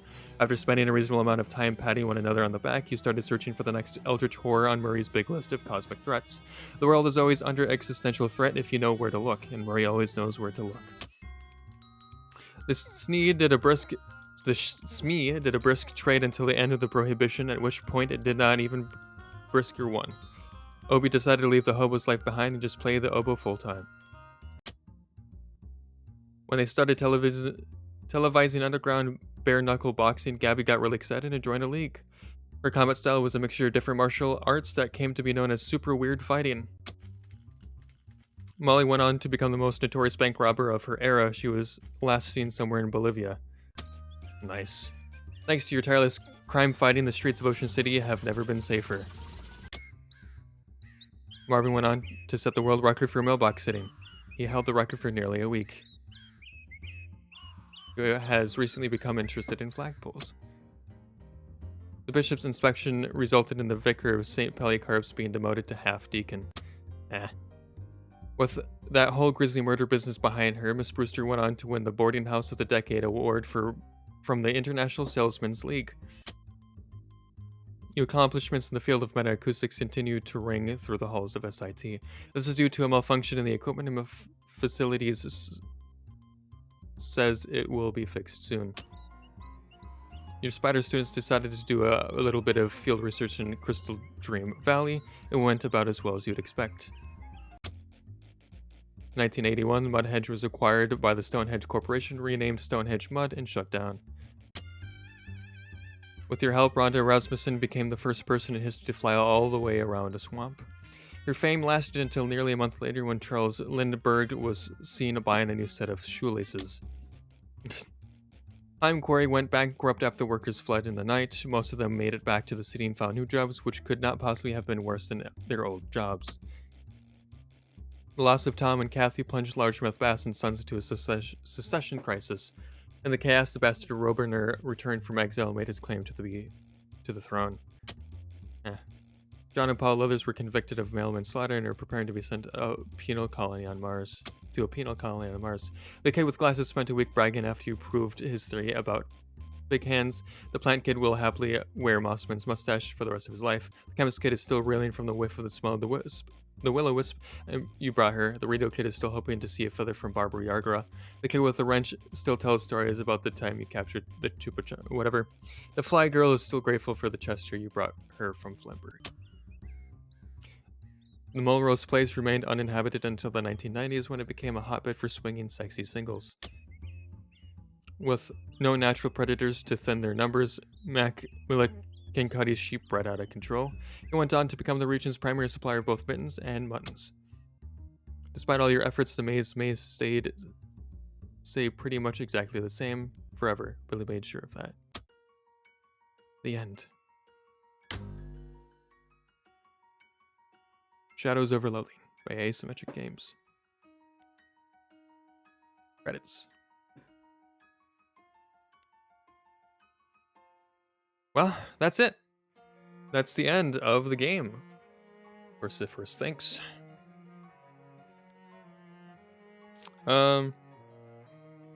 Yeah.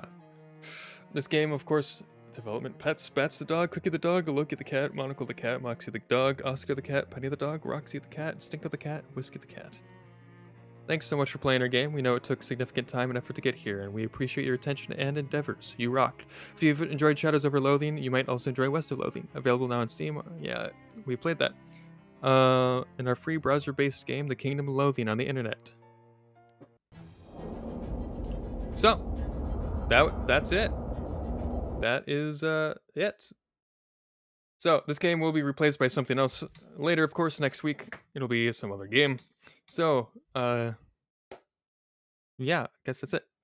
Follow me on my socials if you want. I'd appreciate that. Over on Twitter is when I post when I'm going live or any updates of schedule or the channels or whatnot, and when I post videos over on YouTube as well. You can check that out.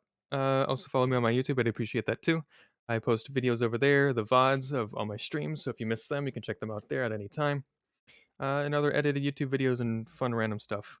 I'll be streaming tomorrow nights at 8 p.m. Going to be playing some VR chat, doing some random stuff like usual with some friends, and yeah, just some randomness.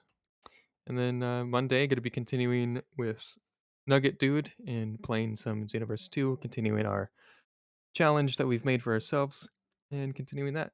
Other than that, I think that's it. So again, thanks for watching, and I will see all of you next time. Bye.